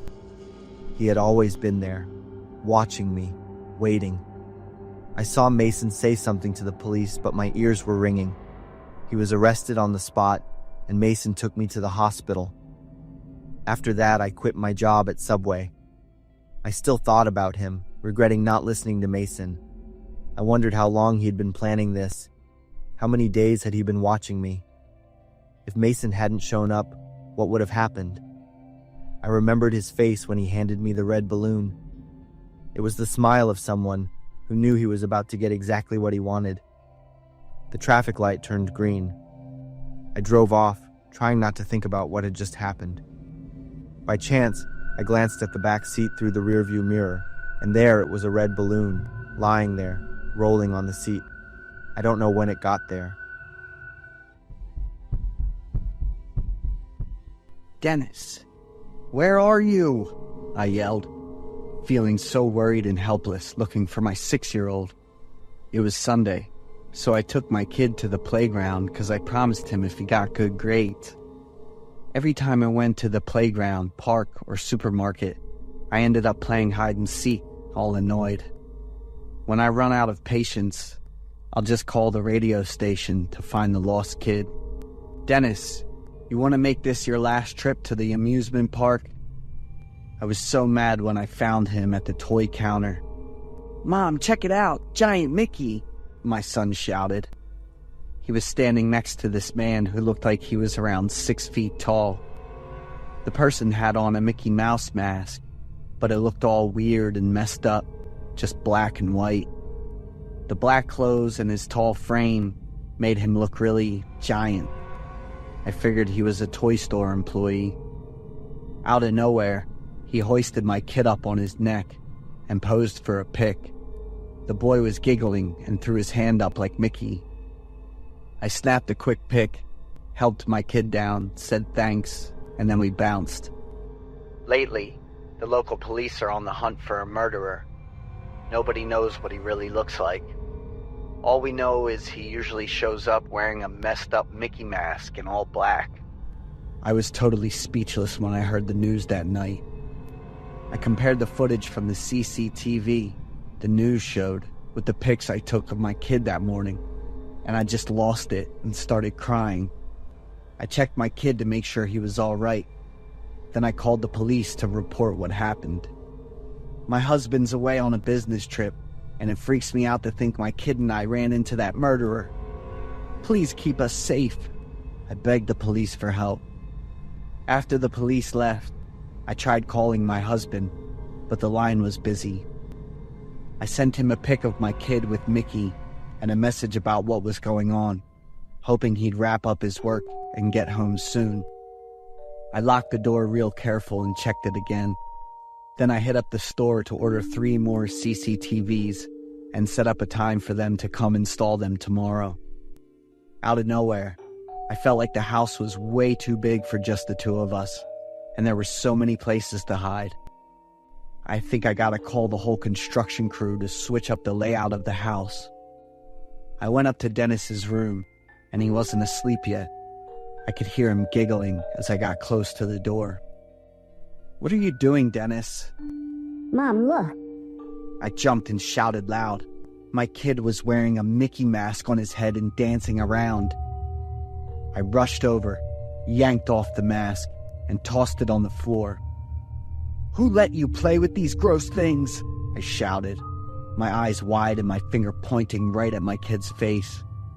The boy looked scared and his eyes were starting to fill up with tears. Dennis ran to the bed and wrapped himself up in the blanket.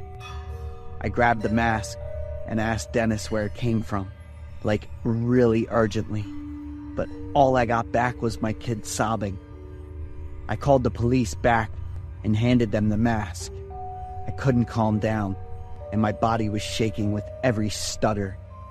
I asked the cops for a protective order, and they totally agreed right away.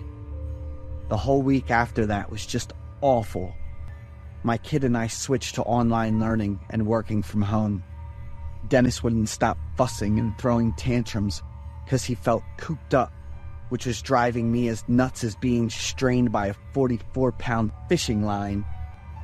My kid and I were getting more and more at odds and distant.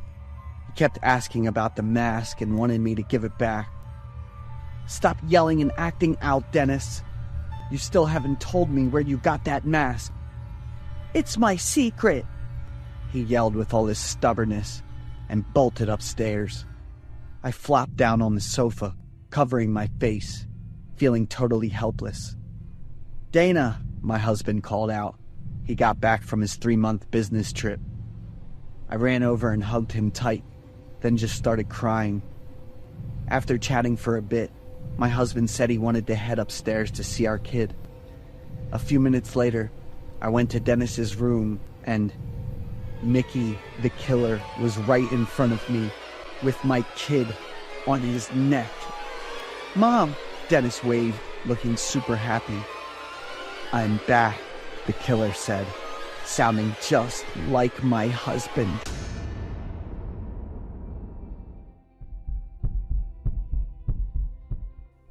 I haven't eaten candy since I was 7 years old. I don't like anything that is small and round like candies, if not to say I'm afraid of them. I'm so afraid that just seeing them makes me feel nauseous instantly. On Halloween occasions, I book a flight to travel abroad. I go to places where Halloween isn't celebrated and stay there for a few weeks or even a whole month. I only return home after making a phone call to ensure that there are no Halloween decorations left. It all started 15 years ago on Halloween, when I was 7 years old. My neighborhood had Joyce, Kane, and Roger. We were in the same class and were very close friends. That Halloween night, I was so excited that I skipped dinner, wore the witch costume my mother had prepared, held a wicker basket in my hand, and ran all around the house. Will I be able to eat all the candies I collected? Of course, sweetheart, but not all at once. Remember to say thank you after you get the candies. My mother gently tied the witch's hat and reminded me. Otis, Kane's voice called out loudly. I happily said goodbye to my parents and ran over to my friends, ready for the most unforgettable Halloween night of my life. We started by visiting the brightly lit houses in the neighborhood, one by one. Trick or treat, everyone shouted in unison, a familiar phrase. After visiting about 4 or 5 houses, seeing the small amount of candy in my basket, I came up with an idea. Let's split up. Instead of dividing the candy equally among the 4 of us, we can have all the candy go to just one person. Great, Joyce immediately chimed in. Let's see who can collect the most candy, Kane exclaimed excitedly. And so we split up and agreed to meet at the end of the block. After a while, my candy basket felt noticeably heavier.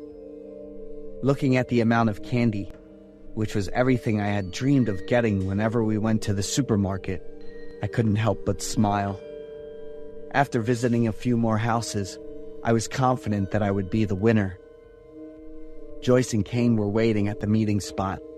I ran over, holding my basket tightly to keep a few pieces from falling out. We showed each other our haul, and as expected, I was the winner.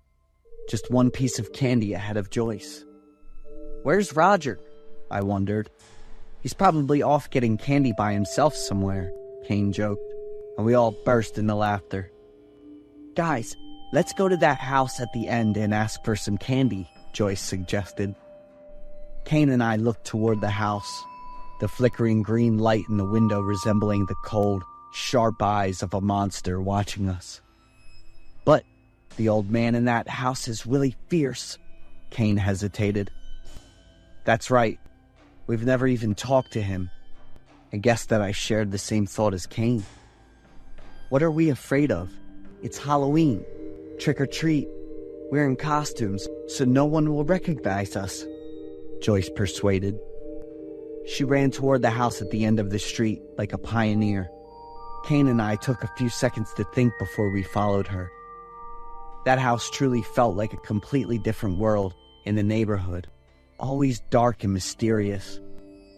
As we stepped into the yard, the musty smell and cold atmosphere made our footsteps slow down. All 3 of us exchanged uncertain glances, each of us thinking about backing out, but no one wanted to be the one to say it.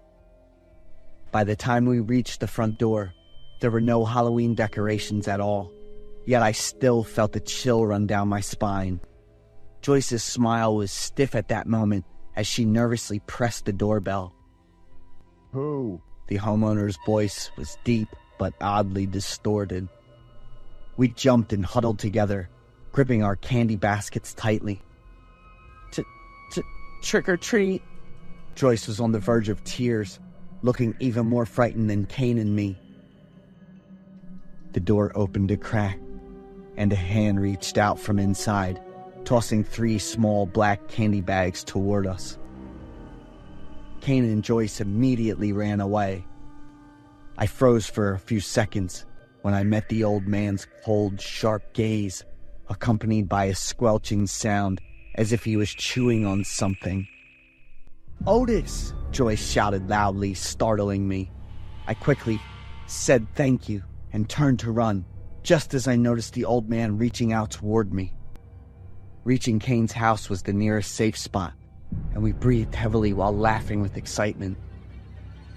As we divided the old man's candy bags, all 3 of us eagerly anticipated trying them first. The moment I had been waiting for had finally arrived. Normally, my mom would never let me eat candy this late at night.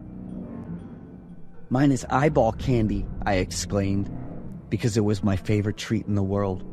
I quickly popped the candy into my mouth and it tastes super terrible. I couldn't even chew that piece of candy. Looking at Joyce and Kane, they both had pale faces, staring intently at the candy bags. "What's wrong?" I asked, trying to keep the candy in my mouth. Joyce's candy bag fell from her hands, and a bunch of human fingers rolled out from inside. Kane also dropped his candy bag, and inside were ears and teeth. I felt like I was turning to stone, my whole body frozen in place. I desperately wanted to spit out this salty, fishy candy, but I couldn't open my mouth. Kane screamed at the top of his lungs with all his strength. Joyce fainted, and I couldn't stop vomiting. Because the black bag containing my candy was embroidered with the name Roger.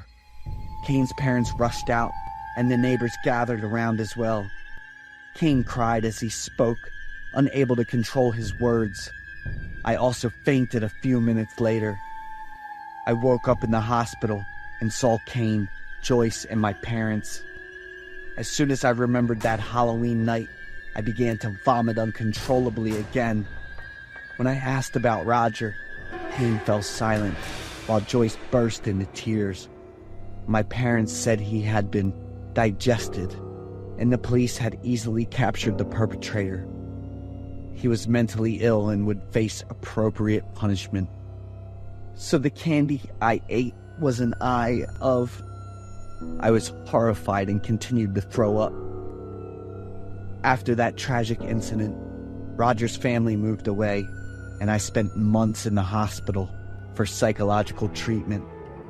Thanks to Kane and Joyce being by my side, I gradually became more stable. We still celebrate Roger's birthday every year to remember our sweet, chubby friend. If that night Kane hadn't called and I hadn't run in time, I might have ended up like Roger.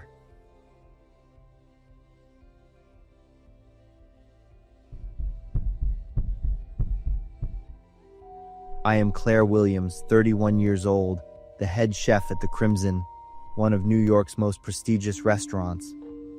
I'm not arrogant, but I know I'm good. However, with my boss Maxwell Reynolds, it seems like it's never enough. "It's too bland," he complained after tasting the foie gras pâté I had just made. "It needs something more unique." I nodded, suppressing my anger. This wasn't the first time I had endured Reynolds' criticisms, but this time it was different. In 2 weeks, the Crimson would host some of the most distinguished guests, executives, politicians, and a few Hollywood stars. This was my chance to prove my worth. "I'll create a special menu," I promised. "Dishes like never before." Reynolds looked at me with skepticism. "Convince me. If your menu succeeds, you'll get $50,000. If it fails..." He shrugged. "I'm sure you don't want to know the consequences."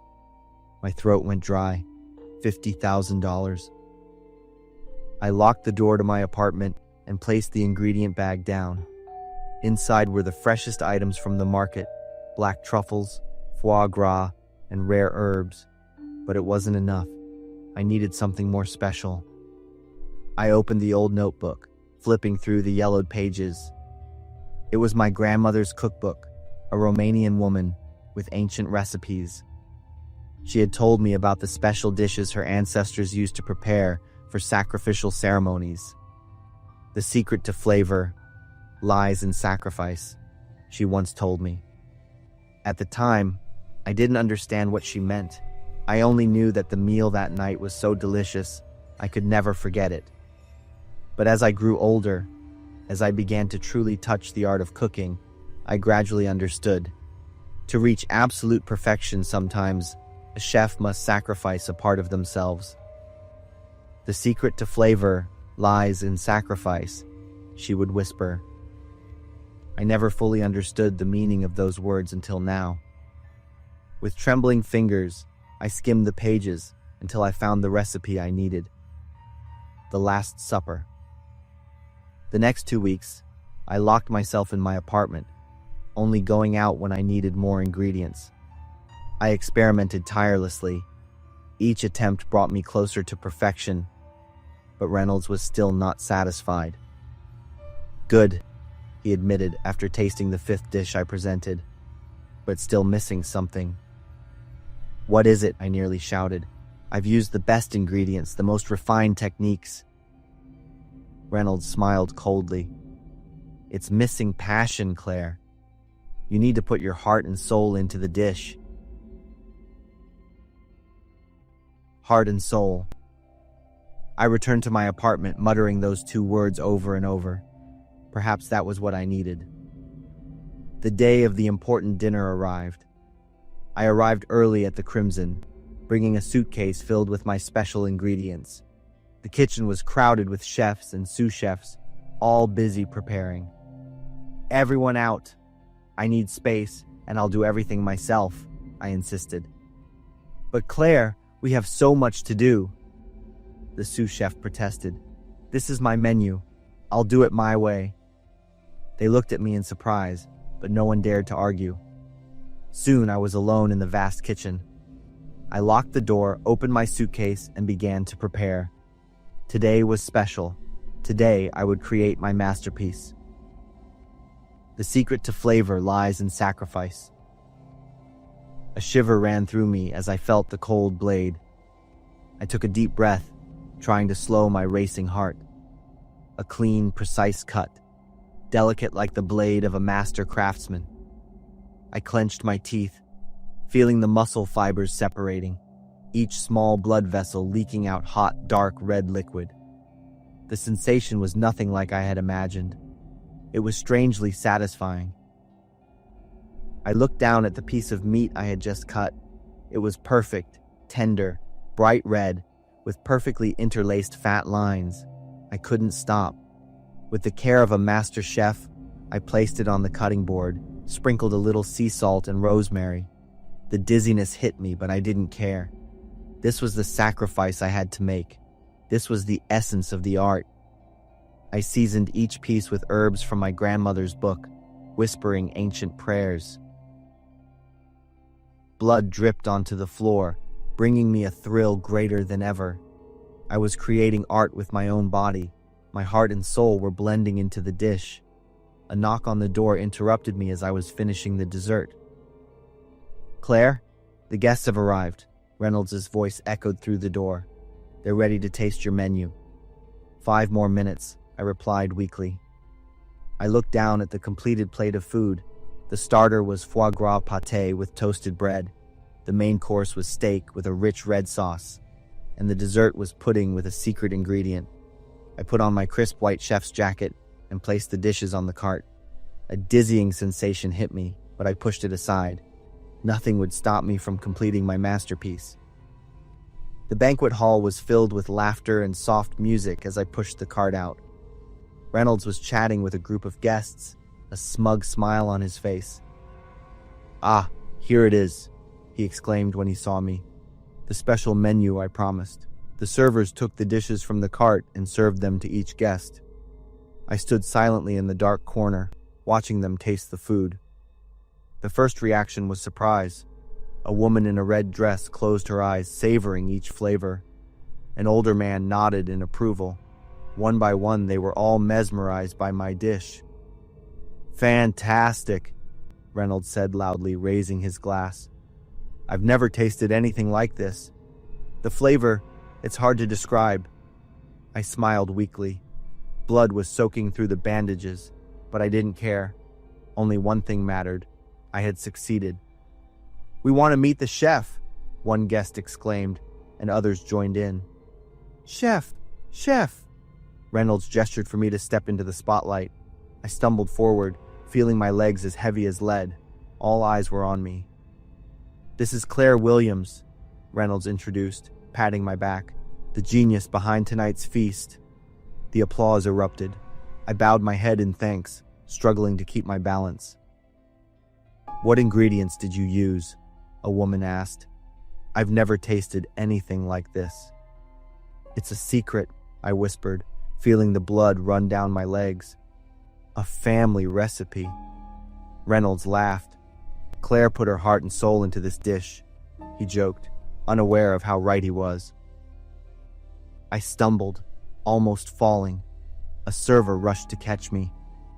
"Are you okay?" he asked, worried. "I'm fine," I said, but blood was starting to seep through my white chef's jacket. "Oh my God, you're hurt!" the woman in the red dress cried out, pointing at the spreading blood. The room fell silent. I felt my vision blur, but I still tried to smile. "This is my art," I whispered, barely audible. "I've sacrificed everything for the perfect dish." I slowly removed my chef's jacket, revealing my body covered in deep cuts, some still bleeding. Gasps filled the room. "Claire." Reynolds stepped back, his face pale. "What have you done?" "The secret to flavor," I whispered, "lies in sacrifice." Realizing the truth, one guest started to vomit. Others screamed.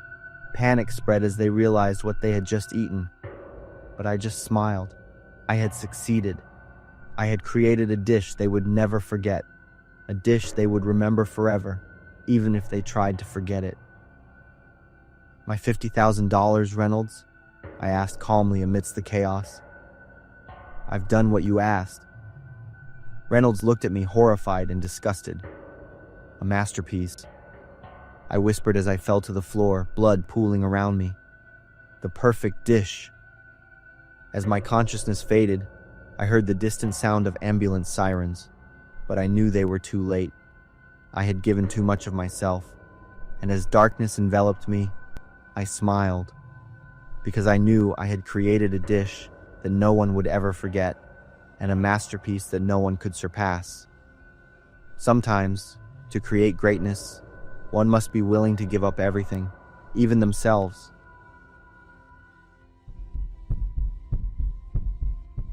I'm Hal, 37, and I run a Taco Bell right on a busy street downtown. The place gets a ton of love, so I'm basically working around the clock. One night, around 10:30, I was about to shut down after a long 16-hour grind. Out of nowhere, a couple walked in looking all unsure. The guy went, "Hi, sorry, but can you hook us up with whatever food you've got left?" I was kind of confused, so I didn't reply right away. "We come from way far away, and your place is the only one open."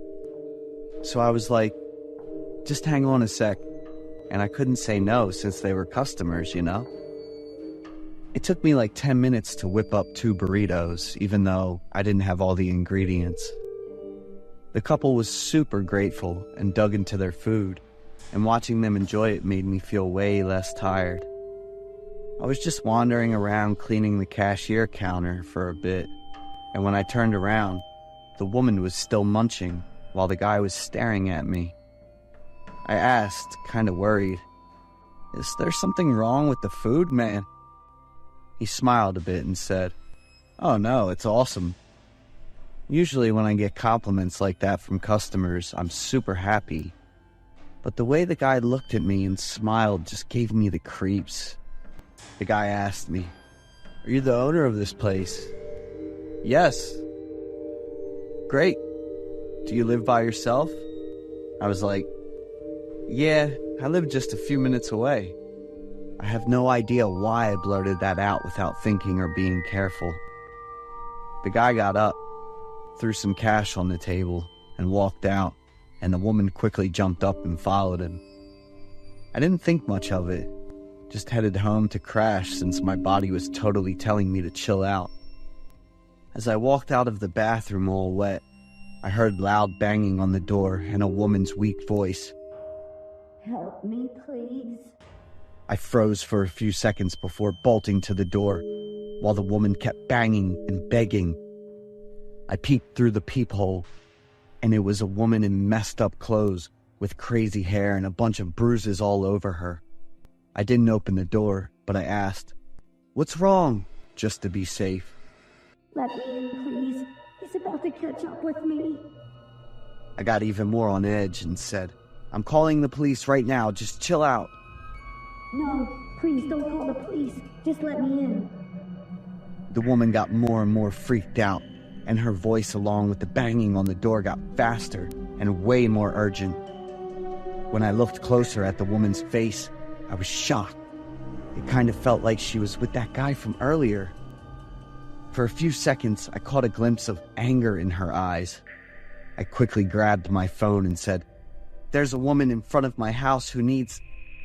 The woman yelled, Don't call the cops. and punched the door. I jumped back a bit and the phone I was holding dropped.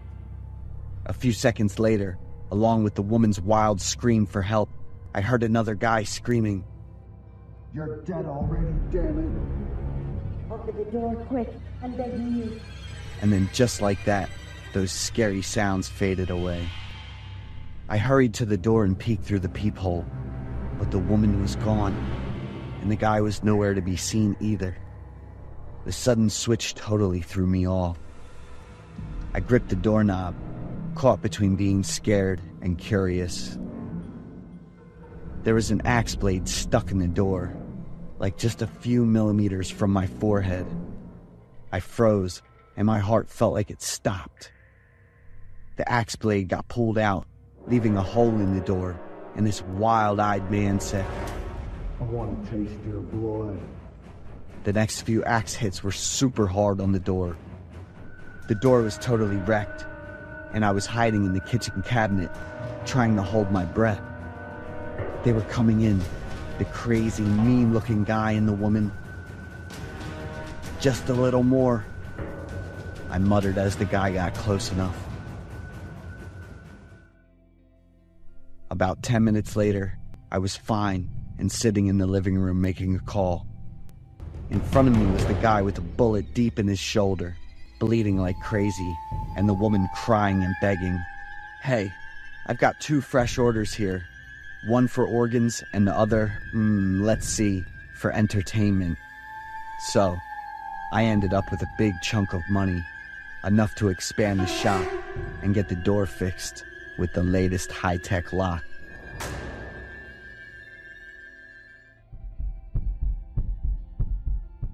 I'm Michael, 23 years old, and I'm an orphan. 5 years ago, I had a life that many people admired. My dad owned a real estate company, so our family was pretty well off. My mom didn't work a regular job, but she helped my dad a lot with running the company. I was an only child, so I got all their attention. Life was easy from childhood. For 18 years, I never had to worry about a thing. I never really thought about what life would be like without my parents' protection. The year I graduated from high school, I went through the first event that completely changed my life. My dad's company got caught for tax evasion. Not only did he have to pay back the evaded taxes, but my dad also had to cover the interest on that amount. Because of the huge amount of money involved, my dad was prosecuted and ended up getting a 15-year prison sentence. All of our family's assets were frozen. My mom had a serious mental breakdown. On the day of the trial, seeing my dad get sentenced and taken away, my mom cried so much she fainted. 3 months after my dad went to prison, my mom couldn't handle the shock and chose to end her life. I can't even put into words how I felt during that time. At the same time, I lost everything. I blamed my mom for choosing such a negative way out. I wondered why she left me alone when I needed her more than ever. I have to give myself some credit, because at that time, I stayed strong, alert, and optimistic. I worked on building a positive mindset, finished high school, and continued with my university program. At first, I still visited my dad regularly, and each visit took me an hour on the bus. But my dad seemed unhappy to see me, and eventually, he stopped wanting to meet. By my second year of college, I stopped visiting my dad. I graduated from college on time and got an office job with an average salary. I met 2 friends, Manny and Oliver, and we became an inseparable trio. One day, my dad's old lawyer got in touch with me and told me about a wooden house in the woods that used to belong to my father. "It will now be yours." I didn't react and didn't have any special feelings about what he said. I thought how great it would be if it were a villa in a nice neighborhood or a luxury apartment. During last year's Christmas holiday, I invited my 2 friends to the wooden house in the woods for a few days of fun. We drove there in 2 cars, bringing food and personal items. Finding the house wasn't difficult. It was quite spacious, and I started to like it more. The inside of the house was modern and very clean, not at all like it had been empty for years. We didn't think much of it. We just unpacked our things and started the party right away. As we drank the wine and beer, we sang and danced, letting the alcohol take over. Suddenly, Manny stood up and shouted, "There's someone! They're standing upstairs, looking down." We looked around but didn't see anything unusual, so we just laughed it off, thinking he was just drunk and dizzy. We sang and drank some more until we passed out. I woke up with a pounding headache and my head spinning, and my throat was really dry. I grabbed a bottle of water from the floor and tilted my head back to drink. Suddenly, I heard a rustling sound coming from the kitchen. When I turned around, I saw that my snack was moving by itself. After I screamed, it fell to the floor and stopped moving. My 2 friends woke up, and Manny quickly found the light switch and turned it on. They asked me what happened. I ran over to pick up the snack, looked at it, and then sighed in relief, saying, "I think this house must have a lot of rats." At night, while Oliver went to take a shower, Manny, Oliver, and I stayed behind to clean up a bit. About 20 minutes later, Oliver ran back, looking flustered and a bit angry. He said, "Are you guys playing tricks again? You know I'm really scared of ghosts." We looked at each other in confusion and said we hadn't left the living room since he left. "Who was knocking on the door while I was taking a shower?" Oliver's words made the atmosphere tense. I told him more clearly about what I saw with the snack. Manny and I burst out laughing. "Come on, cowards. Your breath still reeks of alcohol. Do you really think you're sober in this situation?" Manny's words made Oliver and me feel more relieved. We put the food back in the living room, tried turning on the old TV, and surprisingly, it still worked. We drank and slept there until dawn. Just like that, we were drunk for 3 days straight. A few more times I saw a dark shadow. Oliver heard crying, and some furniture and food in the house disappeared for unknown reasons. But we didn't suspect anything because we were always in a half-awake, half-asleep state. By the 4th day, the food was gone, so we decided to walk to the nearby town to buy some more. We left the house at 9 a.m., and when we got back to the forest, we could smell something burning from a distance. Feeling like something was wrong, the 3 of us rushed toward the house without saying a word to each other. The wooden house slowly came into view, but was 80% burned. Luckily, the fire hadn't spread to the forest or the 2 nearby cars. I was stunned to see the last property my father left burned to ashes. Now it was just a pile of half-burned wood. Suddenly, a woman's scream echoed through the area. She rushed towards me with an angry look, like she wanted to tear me apart. My 2 friends quickly stepped in and stopped her. The woman ran into the fire, which hadn't been fully extinguished, and used her bare hands to flip each piece of wood that was still glowing. It took us a few seconds to react. Oliver quickly called the police, while Manny and I tried to get the woman out of the fire. After a while of searching, the woman stopped when she found something on the ground. She just stood there staring, and then let out a scream of frustration. Underneath the charred wood, a burnt corpse was found. The woman was crying and mumbling, and it seemed like she couldn't speak properly. We couldn't say a word as we watched the woman hold the body in her arms, even though her hands were blistered from severe burns. The police showed up after 20 minutes, bringing along a 6-year-old boy. The boy called the woman Mom, and she was both surprised and overjoyed. She ran over to hug him and cried loudly. This morning, the boy ran into town with us, and the police found him. It was confirmed that the woman was the boy's biological mother, but she couldn't speak. The burned body was identified as a monkey. She used gestures to show the police what had happened. She and her son had lived in the house for 3 years. She was my dad's lover. She also received a large sum of money from my father to raise her child. Another truth came to light, and now I understand why my mother was so miserable. She was the one who always stood by my father and helped him through tough times. But in the end, all she got was betrayal. Everything is over, and I need to focus on the future. I accept that I have a younger brother now, and will make sure to take good care of him. Welcome back to MHS Midnight Horror Stories. I know that many of you come to these videos as a gentle way to unwind before drifting off to sleep. So, before you close your eyes tonight, could I ask you for one small favor? Just leave me a quick interaction, a comment, a like, or maybe share where you're watching from and what time it is for you. Little actions like that help YouTube recognize the content and spread it to more people who might enjoy it.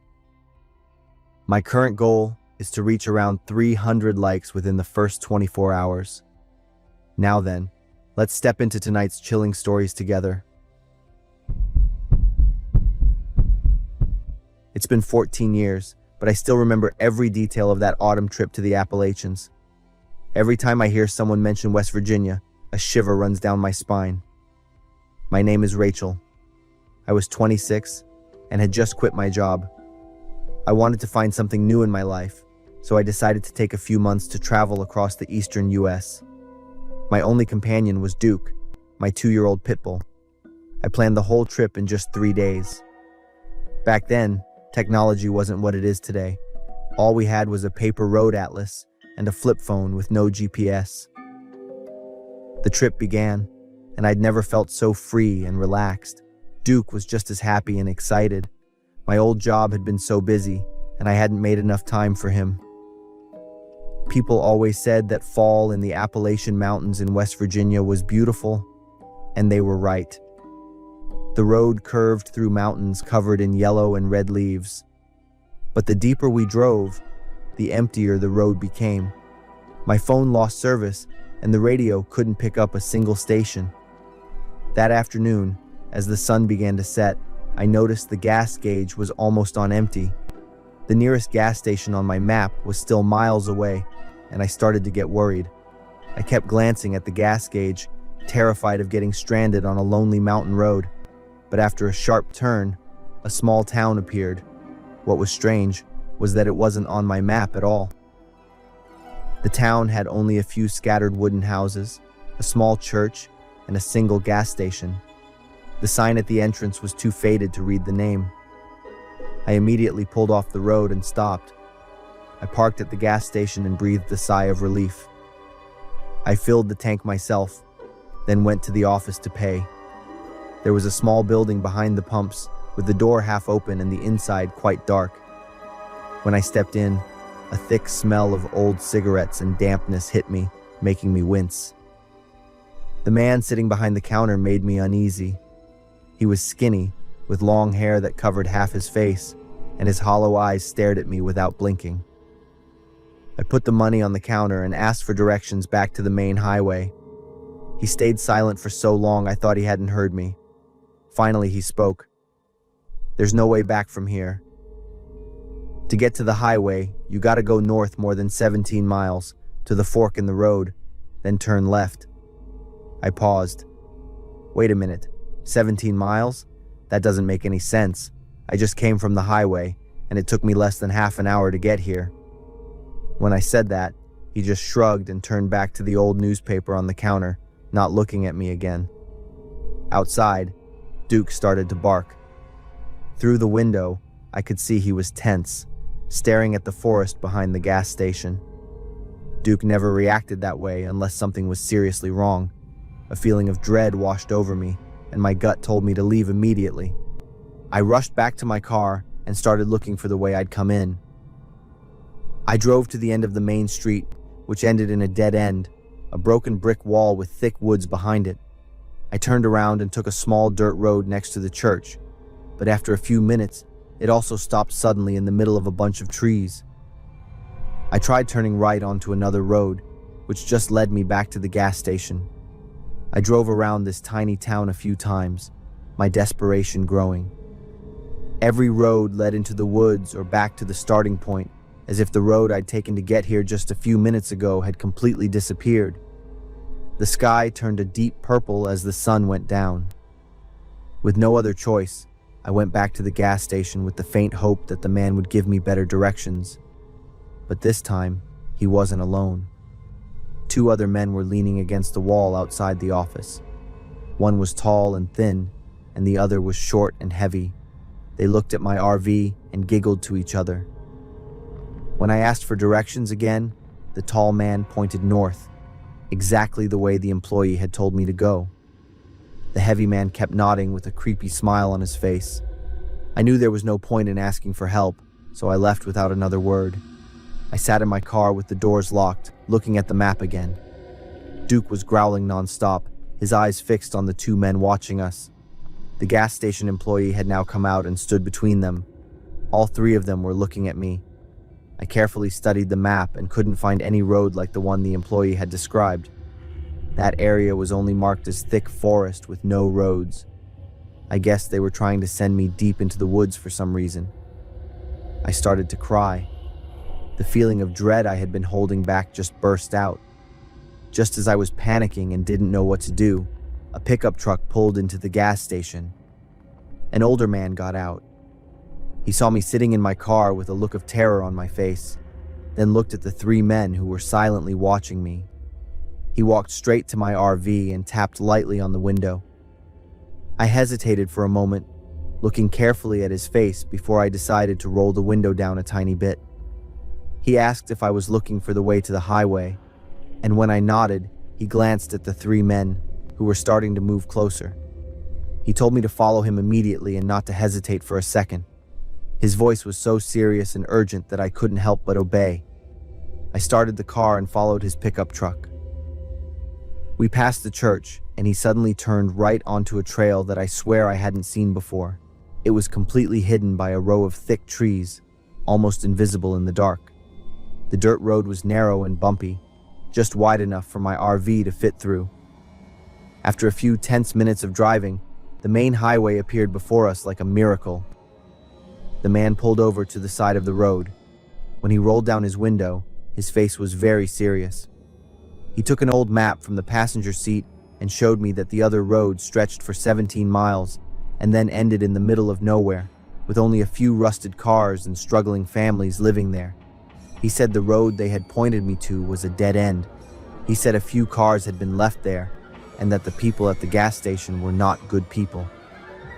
If you had listened to them tonight, you wouldn't be here for me to tell you this.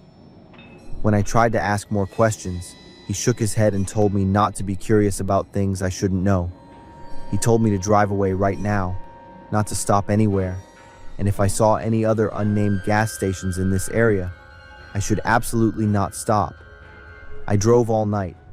Duke was right next to me on high alert. It wasn't until we reached a city and the sun began to come up that we dared to stop at a crowded rest area. After sleeping and getting enough energy back, we drove for 8 hours straight to get home. After that trip, I never had any intention of taking a second trip in my life.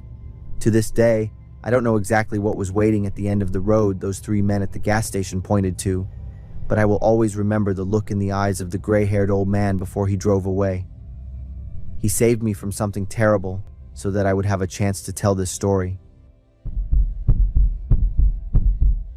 Last October, my cousin Jason asked me to house sit for him. He and his girlfriend were taking a 2-week hiking trip in Colorado. They'd been planning the trip for months. Their original house sitter canceled at the last minute, and Jason asked if I could help. He said I probably needed a change of scenery. At the time, I was 27, unemployed, and living in my parents' basement. The thought of spending a couple of weeks alone in a quiet cabin with just me and his dogs sounded like a vacation. I told Jason I'd do it. Jason and his girlfriend live way out in the Blue Ridge Mountains of Appalachia, near a small town called Clarksville. It's one of those places you won't find on a map unless you already know it's there. Their cabin is about 20 minutes outside of town, tucked away behind a few winding turns. It's a place where your phone signal disappears halfway down the road.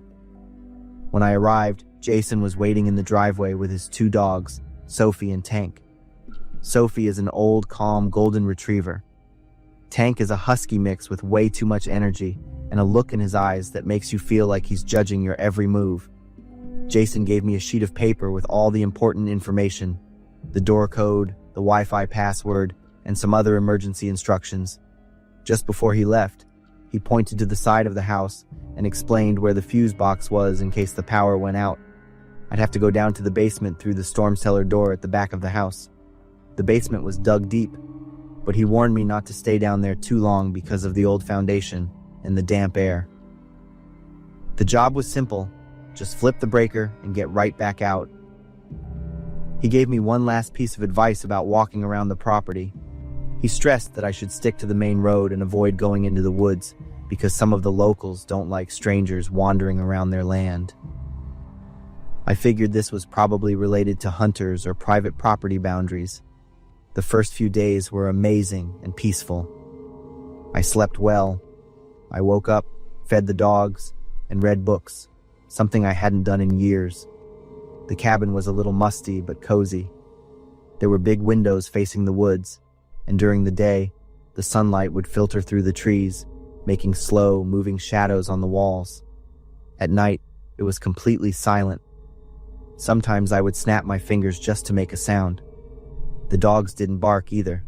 They'd just lie there with their ears perked, listening to everything around them. On the 4th night, I was watching an old movie when the lights went out. Everything went completely dark. I waited for about a minute, thinking it might come back on, but nothing happened. So I grabbed a flashlight from the kitchen, put on my boots, and went out the back door. The storm cellar door was heavier than I expected. It was made of metal with thick hinges that creaked as I pulled them open. The stone steps going down were slick with moss and leaves. I shined the flashlight down and stepped carefully. About halfway down, I stepped on something that made a crunching sound. I stopped and shined the light down. It was a piece of dry bone.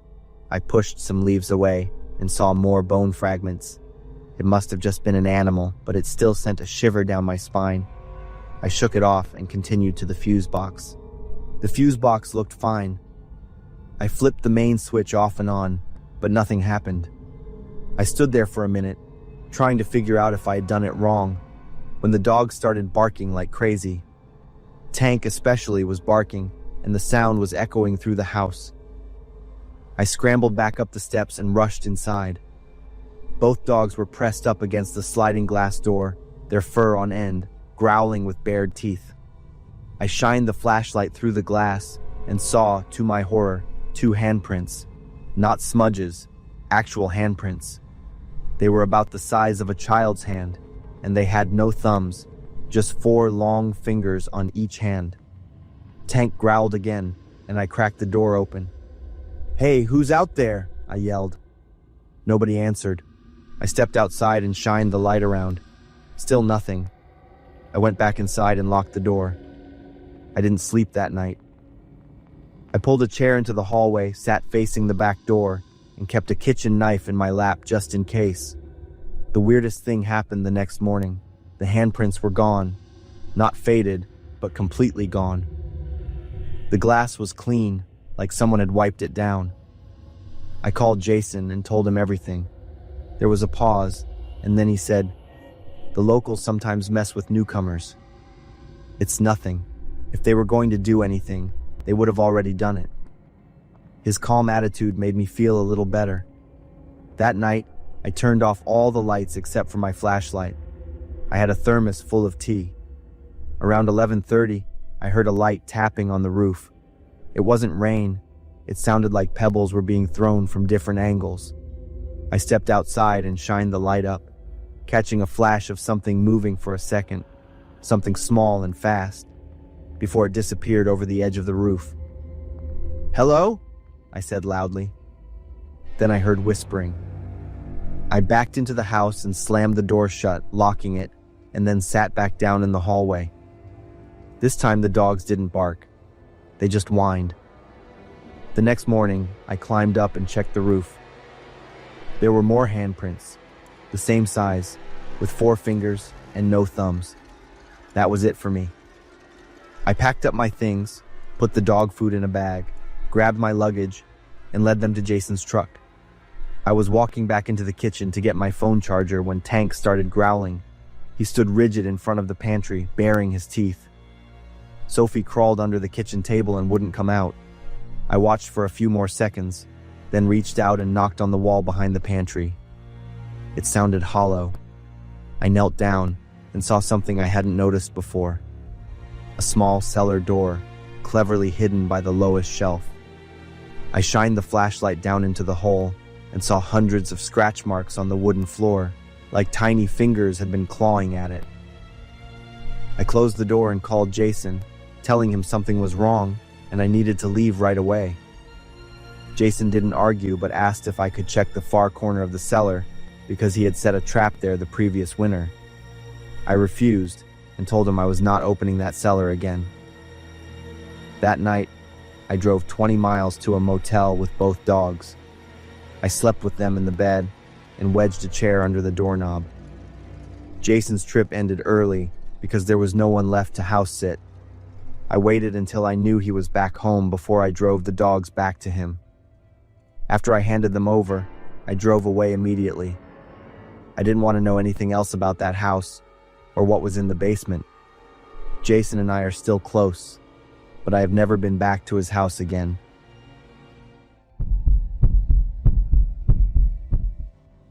I'm Jax. I was 31 years old. I thought I was handsome with blonde hair, blue eyes, over 6 feet tall. There are many interesting persons I've met, but I'm still waiting for the one who's really right for me. On the flight back to visit my family that summer, after all the check-ins, I sat waiting for the boarding time. A man sitting in the opposite row looked at me intently. He has toned muscles, healthy brown skin, curly hair, and a high nose bridge. He wore an elegant black suit. I think he was on the same flight as me. The flight was suddenly delayed by 2 hours because the destination was having bad weather. I had to play games on my phone to pass the time. About 30 minutes later, I was startled to see that man still looking at me, smiling, friendly, and waving.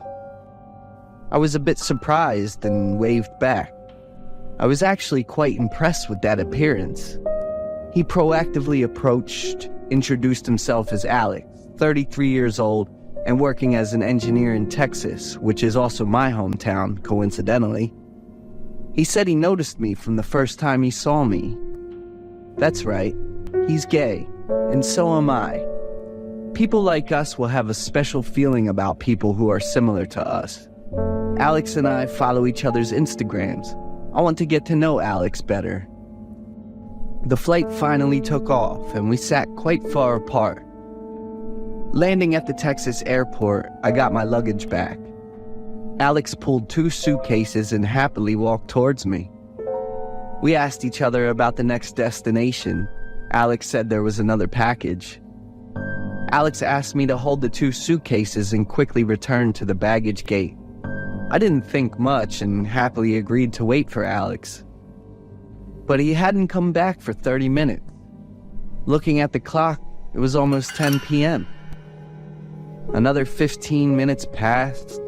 I tried contacting Alex via Instagram several times, but to no avail. Both mine and Alex's luggage were 4 large suitcases. I couldn't drag them all over the airport to find him. Hunger and fatigue made me frustrated. Alex called me back, apologizing very much for keeping me waiting. Because something unexpected happened, Alex left the airport first. Alex told me to go to the address he texted and sent a private driver to the airport to pick me up. He wanted to invite me to his house for a meal to thank him. I felt better after receiving Alex's call. Alex's personal driver is a man taller than me, with a fierce face. The car he picked me up in was quite old, cluttered with bottles and jars, making me feel uncomfortable. The driver took me to a small, shabby house on a deserted road. I looked around bewildered, got out of the car and went inside following the driver's instructions. The house was dimly lit, had a strong, musty smell, and had an indescribable cold feeling. I walked very slowly, looked around as I walked. The driver was still walking behind me and staring at me. I started to feel scared, told the driver to call Alex to come and get the suitcase back and I would wait here. He didn't answer or do anything, just stood there staring at me.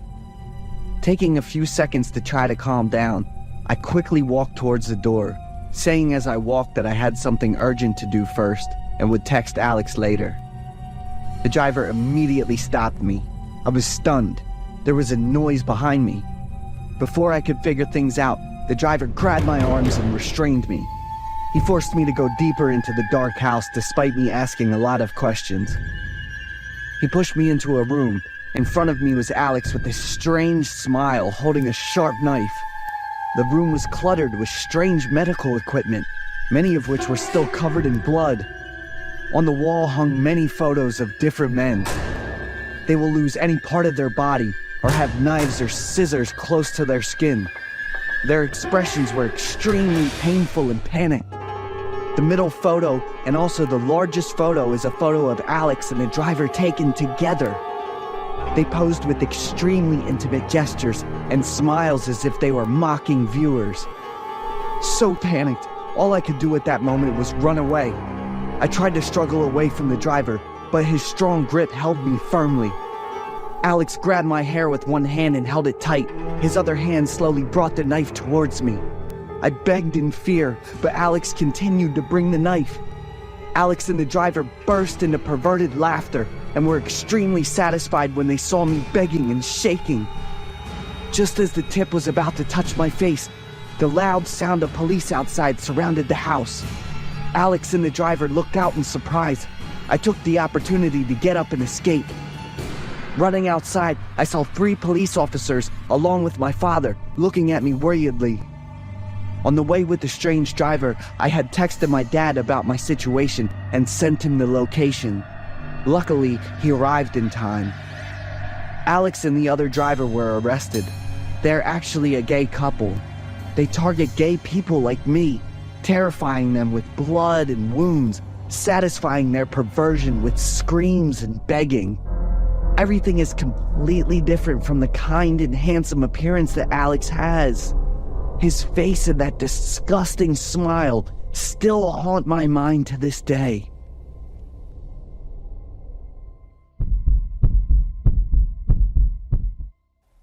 I'm Daria, 21 years old, living in Pittsburgh, Pennsylvania. My family is middle class and I have 4 siblings. After graduating from high school, I went to work to help my parents and my siblings. I chose babysitting because it didn't require any degree. After several years of working in my hometown, I came to New York. I wanted to increase my income by working for rich families. I went to Manhattan, New York, where the world's largest concentration of billionaires and millionaires is located. I was hired to babysit for a family who lived in a house that looked like a castle in a fairy tale. I am responsible for taking care of 3 children. Baron, 10 years old, Savia, 8 years old, and Aiden, 6 years old. The 3 children were perfect. They are very polite and obedient. Baron, Savia, and Aiden are not the same. Each child will resemble their father in some way. As far as I know, the boss is a businessman, 44 years old. He will be home on odd days of the week. I also never saw his wife. Surely such rich families will have complicated stories like those in the movies. Nothing would come of it until the last few weeks. I received a call to my family's landline. "The children are about to be in trouble. Save them quickly." A man's voice, very deep and a bit frightened. I asked who he was, but the other end of the line kept repeating the same sentence. "The children are about to be in trouble. Save them quickly." I felt uncomfortable and hung up. I think it's a prankster from someone having a mental problem. The next day, still in the same time frame, I received another call. "The girl is in danger. Save her quickly." I was startled to realize that this voice was the man from yesterday. "Who are you? What is your relationship with this family?" I quickly asked him. But he repeated what he had just said and hung up. "The girl is in danger. I fell into confusion. Save her quickly." "What is up?" The boss's powerful and slightly annoyed voice rang out right behind me. He must have heard something while I was talking on the phone. I hastily told him about the 2 calls from the man. He immediately got angry and asked the workers in the house to unplug all phone lines. I suggested calling the police, but he immediately got angry and shouted loudly. He asked me to take good care of the children and not to do anything else without permission. Everything went normal until 5 days later. I went up to Savia's room at 6 o'clock to call her down for dinner. Knocking on the door for a long time, Savia didn't want to open the door. I opened the door and went in. I looked around the room and couldn't find her. The iPad was playing the movie Savia was watching. I called out, but she didn't answer. Running downstairs in a panic, I quickly told the housekeeper to quickly call the boss. Savia was missing. But the strange thing was that everyone present in the dining room was indifferent to what I said. They continued to eat their meal very calmly. Even Baron and Aiden did not react when they heard their sister was missing. I froze looking at these people. Don't they have any emotions? I decided to call the boss myself, but he didn't answer the phone. I really wanted to call the police, but remembered his angry reaction the day before. I had to put the phone away. I'll wait until the evening when he comes home. Today is also Thursday. As soon as I heard the sound of his car, I quickly ran to tell the boss about Savia's disappearance. But his reaction once again shocked me. "She misbehaved. She will be punished and come back in a few days." I'll say it again, just mind your own business. His cold and bloodshot eyes looked straight at me. It made my body stiffen. His eyes gradually turned back to brown. I panicked, tried to hold my breath, bowed my head, and ran quickly back into my room. I'm scared, but I'm making a lot of money working here, so I choose to stay quiet and try to do my job well. 3 days later, Baron continued to disappear. The boy disappeared, leaving the room cluttered with many things. I was extremely panicked when incomprehensible things continued to happen. But the attitude of the people living in this house really makes me feel creepy. A housekeeper, she came in at the same time as me, revealed to me the reason why Baron disappeared. The boy was also taken to be punished because he refused to take medicine. Medicine? Is Baron sick? I didn't know about this when I joined the job. A series of questions appeared in my mind. It's been almost 2 weeks. Baron and Savia still haven't come back. One day, I went down to the warehouse to find Baron his favorite ball. I was a bit startled when I saw the desk phone stored in here. I stood looking at the phones for a while and decided to go over and plug in the red phone I'd received 2 calls before. As soon as I plugged in the phone, it immediately rang loudly, causing me to panic and answer the call. I don't want anyone to know what I'm doing. My heart was beating very hard. I tried to breathe evenly. On the other end of the line was that man's voice. "Quickly, get out of there. You will be the next victim." I didn't answer. I tried to calmly continue to listen. "You'll be forced to drink deadly drugs. You will lose all consciousness and emotions. You'll become a living doll. He will sell you as a sex toy." My eyes widened as wide as possible. Tears welled up. I covered my mouth tightly, trying not to sob out loud. He was so cruel that he used his own children to make money. Maybe his wife was sold in that way. Not just 1, but 3 wives, with 3 children. All I could think about right now was running away. I have to escape this horrible place. Just as I turned around to run out, at the warehouse's entrance, a tall black shadow was staring at me with cold, bloodshot eyes.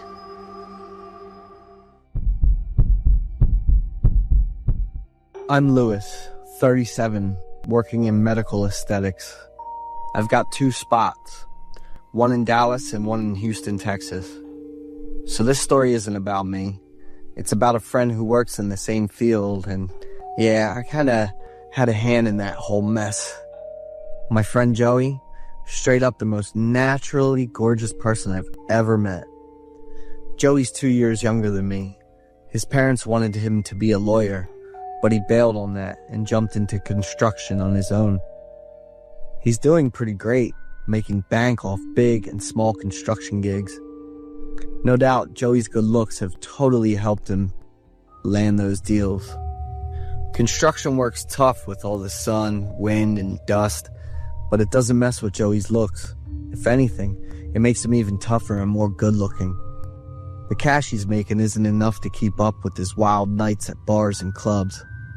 With his all-over-the-place attitude, Joey up and quit his construction gig again. I'm over that exhausting job.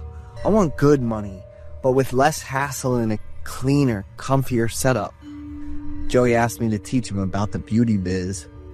I'll hook you up with some courses. Joey cut me off and goes, "No need to waste time. I'll just come to your clinic to learn." After a lot of convincing, I finally agreed to let Joey start with some basic stuff.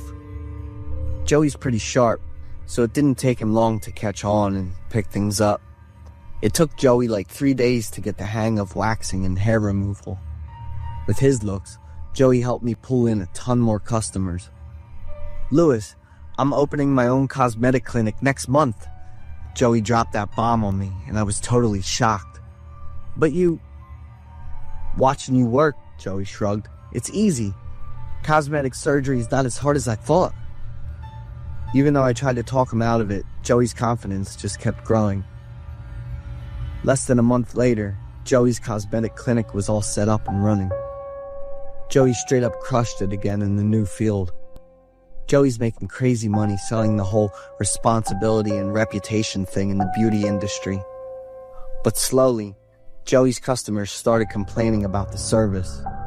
Joey fixed it by shutting down the shop, moving to a new spot, and pulling in a whole new crowd. With that slick business move, Joey's beauty spots just kept opening and closing, running at full speed the whole time. He just straight up bought a big villa without even thinking about it. That was the only thing left, since Joey blew all his savings on his crazy lifestyle.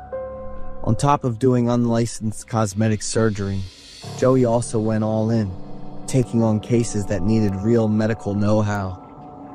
And then things got way worse than just some allergies or complications. One afternoon, I got a call from Joey. As soon as I picked up, I was freaked out by a girl's scream, like she was in pain. Lewis, what do I do about this allergy thing?" Joey yelled into the phone. Before I could even respond, the girl's moans got louder. I heard medical stuff breaking, and Joey was screaming and cursing. "Joey, what the heck did you do? What's the client's situation right now?" I gave her anesthesia. She was twitching with her mouth wide open. Oh my God, stop it." Then the call just cut off. I called a few more times, but Joey didn't pick up, and the same thing happened the next few days. A few days later, the news came out about a girl named Cassie going missing. The police looked into her recent stuff and found out she'd booked an appointment for black hairy tongue treatment at Joey's clinic. Feeling like something was really wrong, I called Joey right away, but he still didn't pick up. 6 days after they announced Cassie was missing, the cops found a suitcase in the basement of the villa with her body in it. The villa owner? Yup, it was Joey again. Joey sold the villa cheap because it was falling apart, all to cover his out-of-control spending. After selling the villa, Joey also hid the suitcase with Cassie's body in the basement. At the trial, He admitted guilt and said he'd been hammered on booze and drugs while treating Cassie, and that's what caused the accident. I really wish I hadn't asked for help from someone so reckless and messed up. This story is based on a real event, the tragic cosmetic accident of Maria Pilar Cruz that took place in 2003 in New York. Maria, dealing with black hairy tongue, made the mistake of choosing a cosmetic clinic instead of going to a hospital for proper treatment. Then, Maria's life came to an end at the hands of Dean Fajilo, a self-proclaimed cosmetic doctor who started out just doing basic hair removal. Dean's perfect looks and sharp mind were his weapons, helping him trick countless customers into trusting his so-called cosmetic expertise. Behind that flawless appearance was an empty soul, long corrupted by alcohol and illegal substances. I'm Hal, 37, and I run a Taco Bell right on a busy street downtown. The place gets a ton of love, so I'm basically working around the clock. One night, around 10:30, I was about to shut down after a long 16-hour grind. Out of nowhere, a couple walked in looking all unsure. The guy went, "Hi, sorry, but can you hook us up with whatever food you've got left?" I was kind of confused, so I didn't reply right away. "We come from way far away, and your place is the only one open." So I was like, "Just hang on a sec." And I couldn't say no since they were customers, you know? It took me like 10 minutes to whip up 2 burritos, even though I didn't have all the ingredients. The couple was super grateful and dug into their food, and watching them enjoy it made me feel way less tired. I was just wandering around cleaning the cashier counter for a bit, and when I turned around, the woman was still munching while the guy was staring at me. I asked, kind of worried, "Is there something wrong with the food, man?" He smiled a bit and said, "Oh no, it's awesome." Usually when I get compliments like that from customers, I'm super happy. But the way the guy looked at me and smiled just gave me the creeps. The guy asked me, "Are you the owner of this place?" "Yes." "Great. Do you live by yourself?" I was like, "Yeah, I live just a few minutes away." I have no idea why I blurted that out without thinking or being careful. The guy got up, threw some cash on the table, and walked out, and the woman quickly jumped up and followed him. I didn't think much of it, just headed home to crash since my body was totally telling me to chill out. As I walked out of the bathroom all wet, I heard loud banging on the door and a woman's weak voice. Help me, please. I froze for a few seconds before bolting to the door, while the woman kept banging and begging. I peeked through the peephole, and it was a woman in messed up clothes with crazy hair and a bunch of bruises all over her. I didn't open the door, but I asked, "What's wrong?" just to be safe. Let me in, please. He's about to catch up with me. I got even more on edge and said, "I'm calling the police right now, just chill out." No, please don't call the police. Just let me in. The woman got more and more freaked out, and her voice along with the banging on the door got faster and way more urgent. When I looked closer at the woman's face, I was shocked. It kind of felt like she was with that guy from earlier. For a few seconds, I caught a glimpse of anger in her eyes. I quickly grabbed my phone and said, "There's a woman in front of my house who needs..." The woman yelled, Don't call the cops. and punched the door. I jumped back a bit and the phone I was holding dropped. A few seconds later, along with the woman's wild scream for help, I heard another guy screaming, You're dead already, damn it. Open the door quick. I'm begging you. and then just like that, those scary sounds faded away. I hurried to the door and peeked through the peephole, but the woman was gone, and the guy was nowhere to be seen either. The sudden switch totally threw me off. I gripped the doorknob, caught between being scared and curious. There was an axe blade stuck in the door, like just a few millimeters from my forehead. I froze, and my heart felt like it stopped. The axe blade got pulled out, leaving a hole in the door, and this wild-eyed man said, "I want to taste your blood." The next few axe hits were super hard on the door.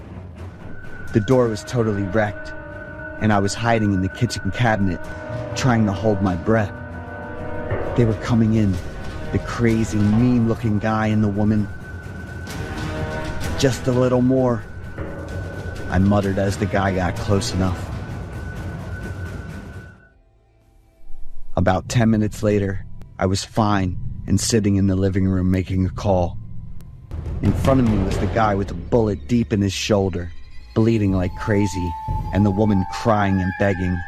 "Hey, I've got 2 fresh orders here. One for organs and the other, let's see, for entertainment." So, I ended up with a big chunk of money, enough to expand the shop and get the door fixed with the latest high-tech lock.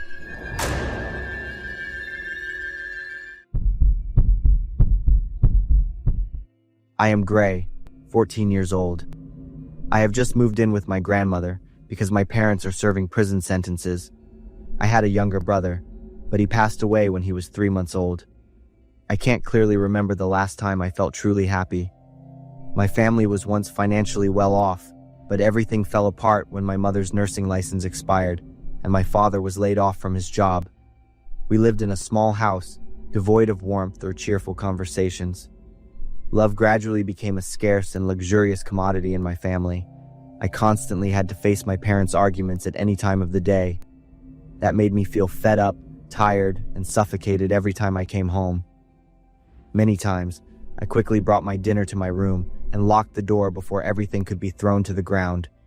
Sitting in my room, I put on my headphones, turned the music up loud, and started eating, not realizing when the tears started to fall. Since I was little, I've always felt a strong, burning smell in the house, especially in my parents' room. The smell made me uncomfortable and curious, but every time I asked about it, I only received cold stares and scolding. I didn't understand what was happening until I was old enough to realize that it was drugs. My parents were always dazed, their eyes vacant, smiling with no reason, and their actions out of control. I felt like a ghost in this house, always silently observing and never being noticed.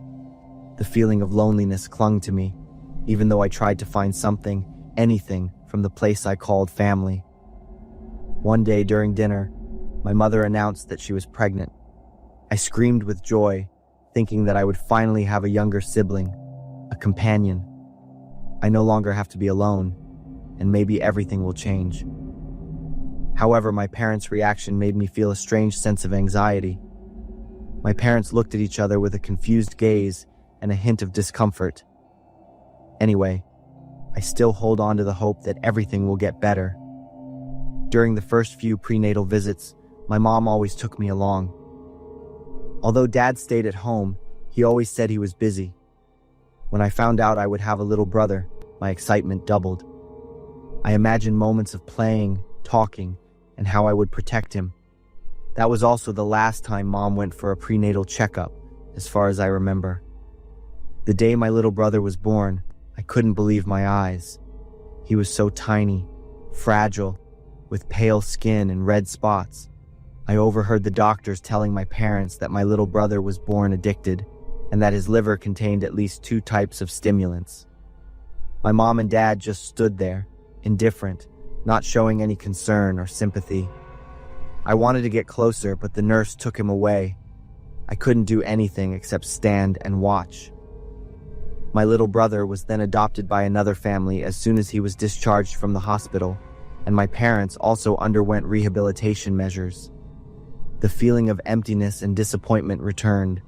The house gradually lost its burnt smell, but the coldness couldn't be erased. Sometime later, my dad regained custody of my little brother after successfully completing rehab and passing the Child Welfare Agency's test. My mom also returned, and the family was reunited.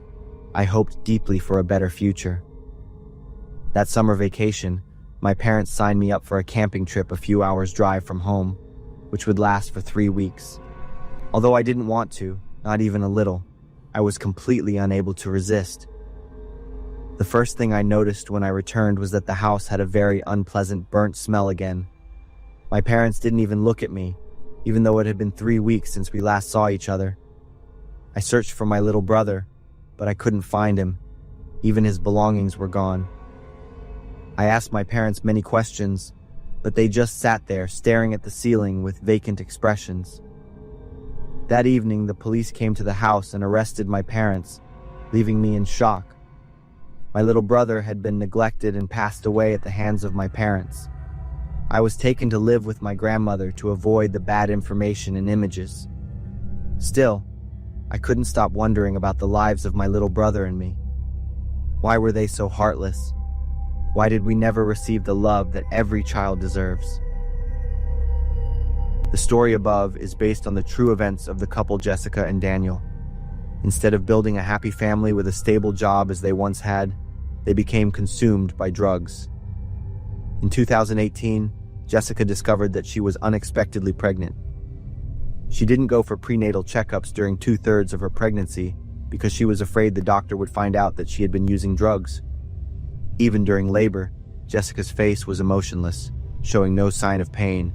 That was an indication of the effects of drugs. As a result, their second son, Dylan, was born a month early, and it was discovered that his liver contained at least 2 types of drugs.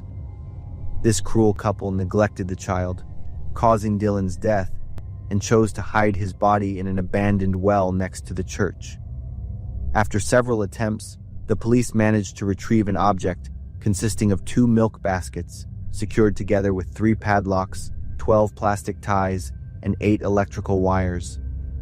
They were sentenced to life imprisonment without parole for Jessica and 47 years in prison for Daniel. Life is not without cases of child abuse and neglect, or parents who refuse to raise their children, and this is an act that is utterly reprehensible. I'm Steven. I live in Houston. Just signed the papers to pay for a car with my tiny office salary. Not trying to brag or anything, but it's a horror story that made me swear off public transportation for good. That night, on the last bus from work to my place, I grabbed the seat in the back row. It was just me, some girl, and the driver on the bus at that point. I leaned back, shut my eyes, and just tried to relax. It took me almost an hour to get home. The girl, annoyed, told the driver, "You can skip the empty stops, it'll save time. I gotta be home in 15 minutes. I noticed she looked like she was still in school.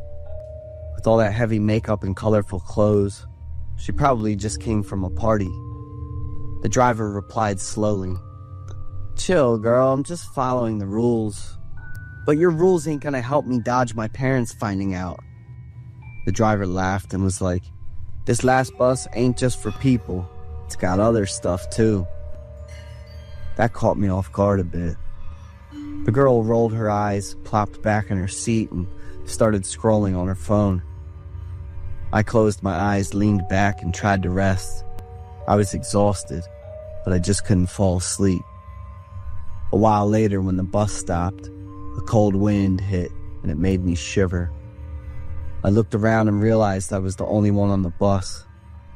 No one got on the bus at this stop. I zipped up my jacket, shoved my hands in my pockets, and curled up. "Why is it so cold?" I mumbled. I checked the clock and it was already past 11, just about 30 minutes till I got home. I pulled out the book I was reading to kill some time. I turned the page, then looked up by accident and saw a girl sitting near the door in a red sweater with long, messy brown hair. Clearly, that girl wasn't there a minute ago. I looked out at the street and there was no bus stop around here. When did she even get on? No way. This can't be the high school girl who just ran away from home. Whatever. I went back to reading. The second time I looked up, it kind of seemed like the girl was sitting closer to me, but I wasn't sure. She was sitting up straight and didn't seem to budge. I kept reading, but I couldn't focus. The air in the bus was getting colder, and I started shivering. After a few minutes of trying to focus, I looked up at the girl in the red shirt again. She was sitting way closer to me, like just 2 rows away. My heart started racing, and I felt this weird shortness of breath. I tried to shake off the bad thoughts by keeping on reading, gripping the book tight. The light on the page faded, and a dark shadow took over. That girl, she was right in front of me, but she moved without making a sound. I started gasping and slowly looked up. She was still sitting up straight, but the sweater wasn't red. It was soaked in some red stuff that smelled fishy. Before I could even react, the girl gently pushed her hair back with both hands. She pushed her hair back, and behind it, a messed up face stared at me, and she started giggling. I just mumbled some sounds, took a few more seconds, then finally screamed, letting all the horror out. When I ran out of breath, I took another one and screamed again. I kept doing that until something hard smacked my head. "What's wrong with you?" I opened my eyes, and it was that girl from earlier, holding a school bag. She was staring at me like she was judging me. I was freaking out, looking all around the bus like, "The girl in red, the girl with long hair." I kept saying it, about to lose it. I bolted off the bus, stood at the stop, and gasped for air. The bus took off, and in my seat, I saw the back of a girl in red, sitting up straight. I couldn't take it anymore and just collapsed, trying to figure out where I was. It was a stop close to my place, so I jumped up and ran home, my hands shaking as I tried to open the door. I never went near that bus stop again, and I never told anyone about that creepy experience. No one would believe this, but I'm sure the stuff I felt was real as heck. So, my name's Roger, I'm 25, and a week ago, I almost died. That day, after work, I swung by Costco to grab some new kitchen stuff, knives included. While waiting in line to pay, I glanced around the store and caught sight of some guy standing outside, just staring at me. Messy brown hair, a little shorter than me, dressed like a total slob in this big, heavy coat that went all the way down to his legs. Why the hell was he wearing that in the middle of May? I couldn't place where I'd seen him before, but something about him felt weirdly familiar, and not in a good way. By the time I finished paying and looked back, he was gone. I walked out toward the parking lot, and there he was, standing right next to my car. He was pretending to be on the phone, cigarette in hand, but it wasn't even lit. His eyes, though, still locked on me. I picked up my pace, jumped in my car, and got the hell out of there. I figured that was the end of it. That night, Diana, my girlfriend, was at my apartment. I was all hyped up, making dinner, stealing glances out the window while waiting for her. Then, out of nowhere, I spotted a guy standing in front of my building. He was off in the distance, barely visible under the dim streetlights. I knew right away it was him, the guy from earlier. That weird coat gave him away.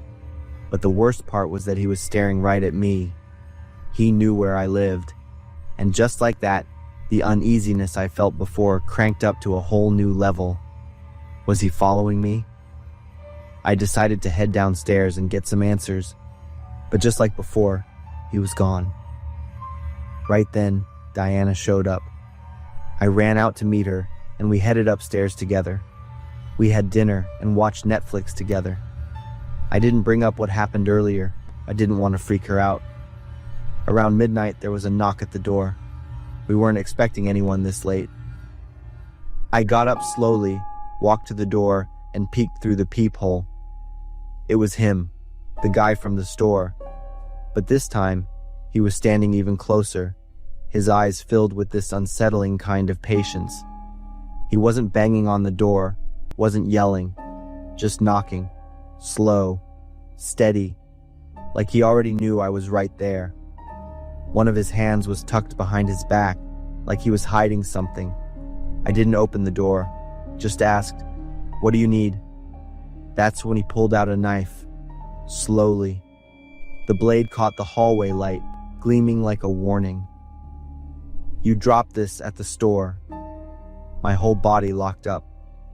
Diana heard him too. She was about to say something, but I quickly put a finger to my lips. Sorry, I don't think so," I said, trying to keep my voice steady. He just stood there for a second, staring. Then, he cracked a weird, unsettling smile. "Oh, wrong door. My bad." And just like that, he turned and walked toward the apartment across the street, the one where that young woman lived alone. This time, he kept the knife hidden behind his back. My stomach dropped. Something bad was about to go down. Before I could react, the girl opened her door. He lunged. "Diana, call the cops now!" I shouted as I threw the door open and sprinted toward them. He got in a couple of stabs, but I wasn't about to let him do it again. I grabbed his wrist, the one holding the knife, and yanked it with everything I had. The knife went flying, and I slammed him to the ground. Right then, the cops showed up. The ambulance took the girl away, rushing her to the ER, but the worst part was still coming. "Let go and put your hands up." My stomach dropped. My whole world just collapsed. Guns aimed straight at me. My heart was racing, breath coming fast and shaky. He was still on the ground, but instead of freaking out, he was smiling. That smug, twisted kind of smile. "No, he's the attacker," I yelled, but the cops kept their distance, moving in cautiously. He was still lying on the floor. Then, out of nowhere, he smiled. I called the cops. I tried to help her. He was the attacker. His voice was steady, serious, and he was pointing at me. He called the cops himself? I couldn't believe what I was hearing. Was this his plan all along? He wanted to make me look like the attacker. But before I could even process it, Diana burst out screaming that the bastard was the one who stabbed the girl. The cops detained both of us while they checked the hallway cameras. A few minutes later, they let me go. I pulled Diana into a tight hug, trying to calm her down. When her breathing finally steadied, she looked up at me, voice shaky as she whispered a name. Luke. Luke, our old classmate from high school, her ex. He looked so different now, I hadn't even recognized him. Back in high school, Diana and Luke had dated, but their relationship was a mess, full of fights and control. Eventually, Diana had enough and broke it off. But Luke? He refused to let go. He tried everything to hold on. A few weeks later, Luke was already dating someone new. Diana felt lucky to be done with him, but Luke never actually let go. In court, he didn't look scared, didn't look sorry, not even a little. As they escorted him out, he turned to me, smirked, and whispered, "Good luck. There are more of us than you think." Those words stuck with me, kept me up at night. After the case was closed, Diana was scrolling through social media and randomly came across an old class photo. Luke was in it, standing right next to his two best friends. So there were 3 of them, and their most recent posts, all tagged near where Diana and I lived. A chill ran down my spine. Had I really gotten rid of him?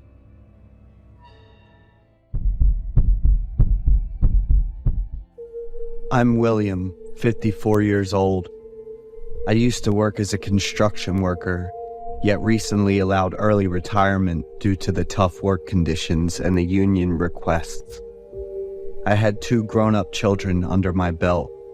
My son Jeffrey, 30 years old, and my daughter Aileen, 25 years old. Both of them were single. I raised the two of them by myself, and to be honest, I managed to do the best that I could. My wife's Rachel had passed away 20 years ago. It was a day she's working night shift, which I promised to take her back from work. Yet I fell asleep on my night out with coworkers and couldn't make it there. I woke up at 2 a.m. when Jeffrey called me and handed me the telephone with a stranger on the other line. The stranger was a police staff announcing that my wife had passed away in the hospital. I couldn't believe what I just heard. All I could do was to hug my son tightly, who was just 10 years old. My wife was a victim of a robbery gone wrong. She was beaten severely by the very taxi driver taking her home. On the day of her funeral, I was literally a shell of myself, with only the two anchors were my children.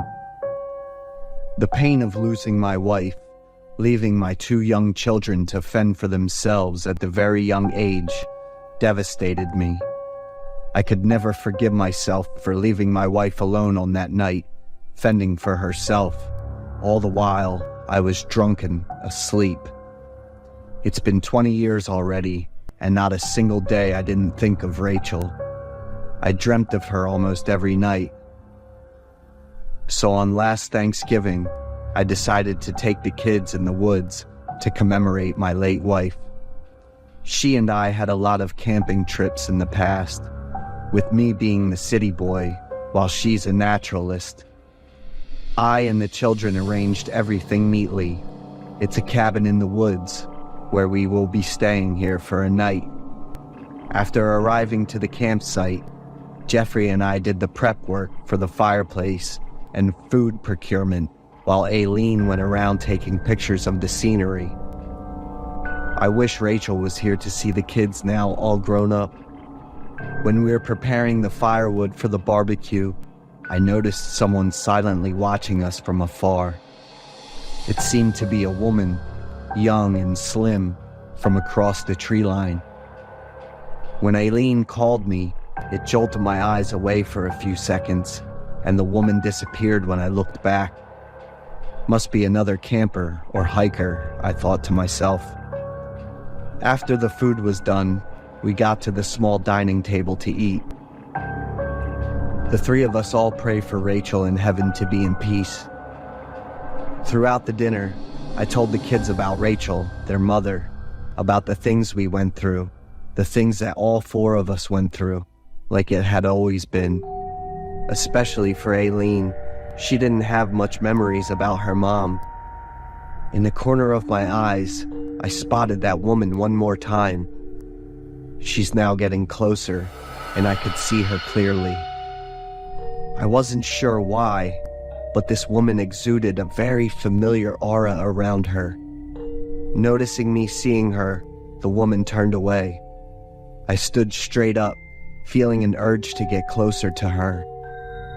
Then, I hit the table and jolted back to reality, much to the surprise of Jeff and Lana. "What's up, Dad?" they asked me. And in that split second, when I looked back, the woman's completely gone. I went back to the table, but couldn't get back to the stories anymore. The night temperature dropped sharply, this deep in the woods, forcing us to stay within the warmth of the cabin's walls, heated up by the flickering firewood. I decided to tell Jeffrey and Aileen about the woman I saw earlier. I think she was in distress, and I would help her if she really needed help. I felt she was very familiar. My two children were curious when they heard about that woman. Jeff told me that I should tell him the next time seeing her, while Aileen told me to be careful around strangers. "Thanks, kiddo. I'll keep that in mind," I laughed, gently tapped on my daughter's forehead.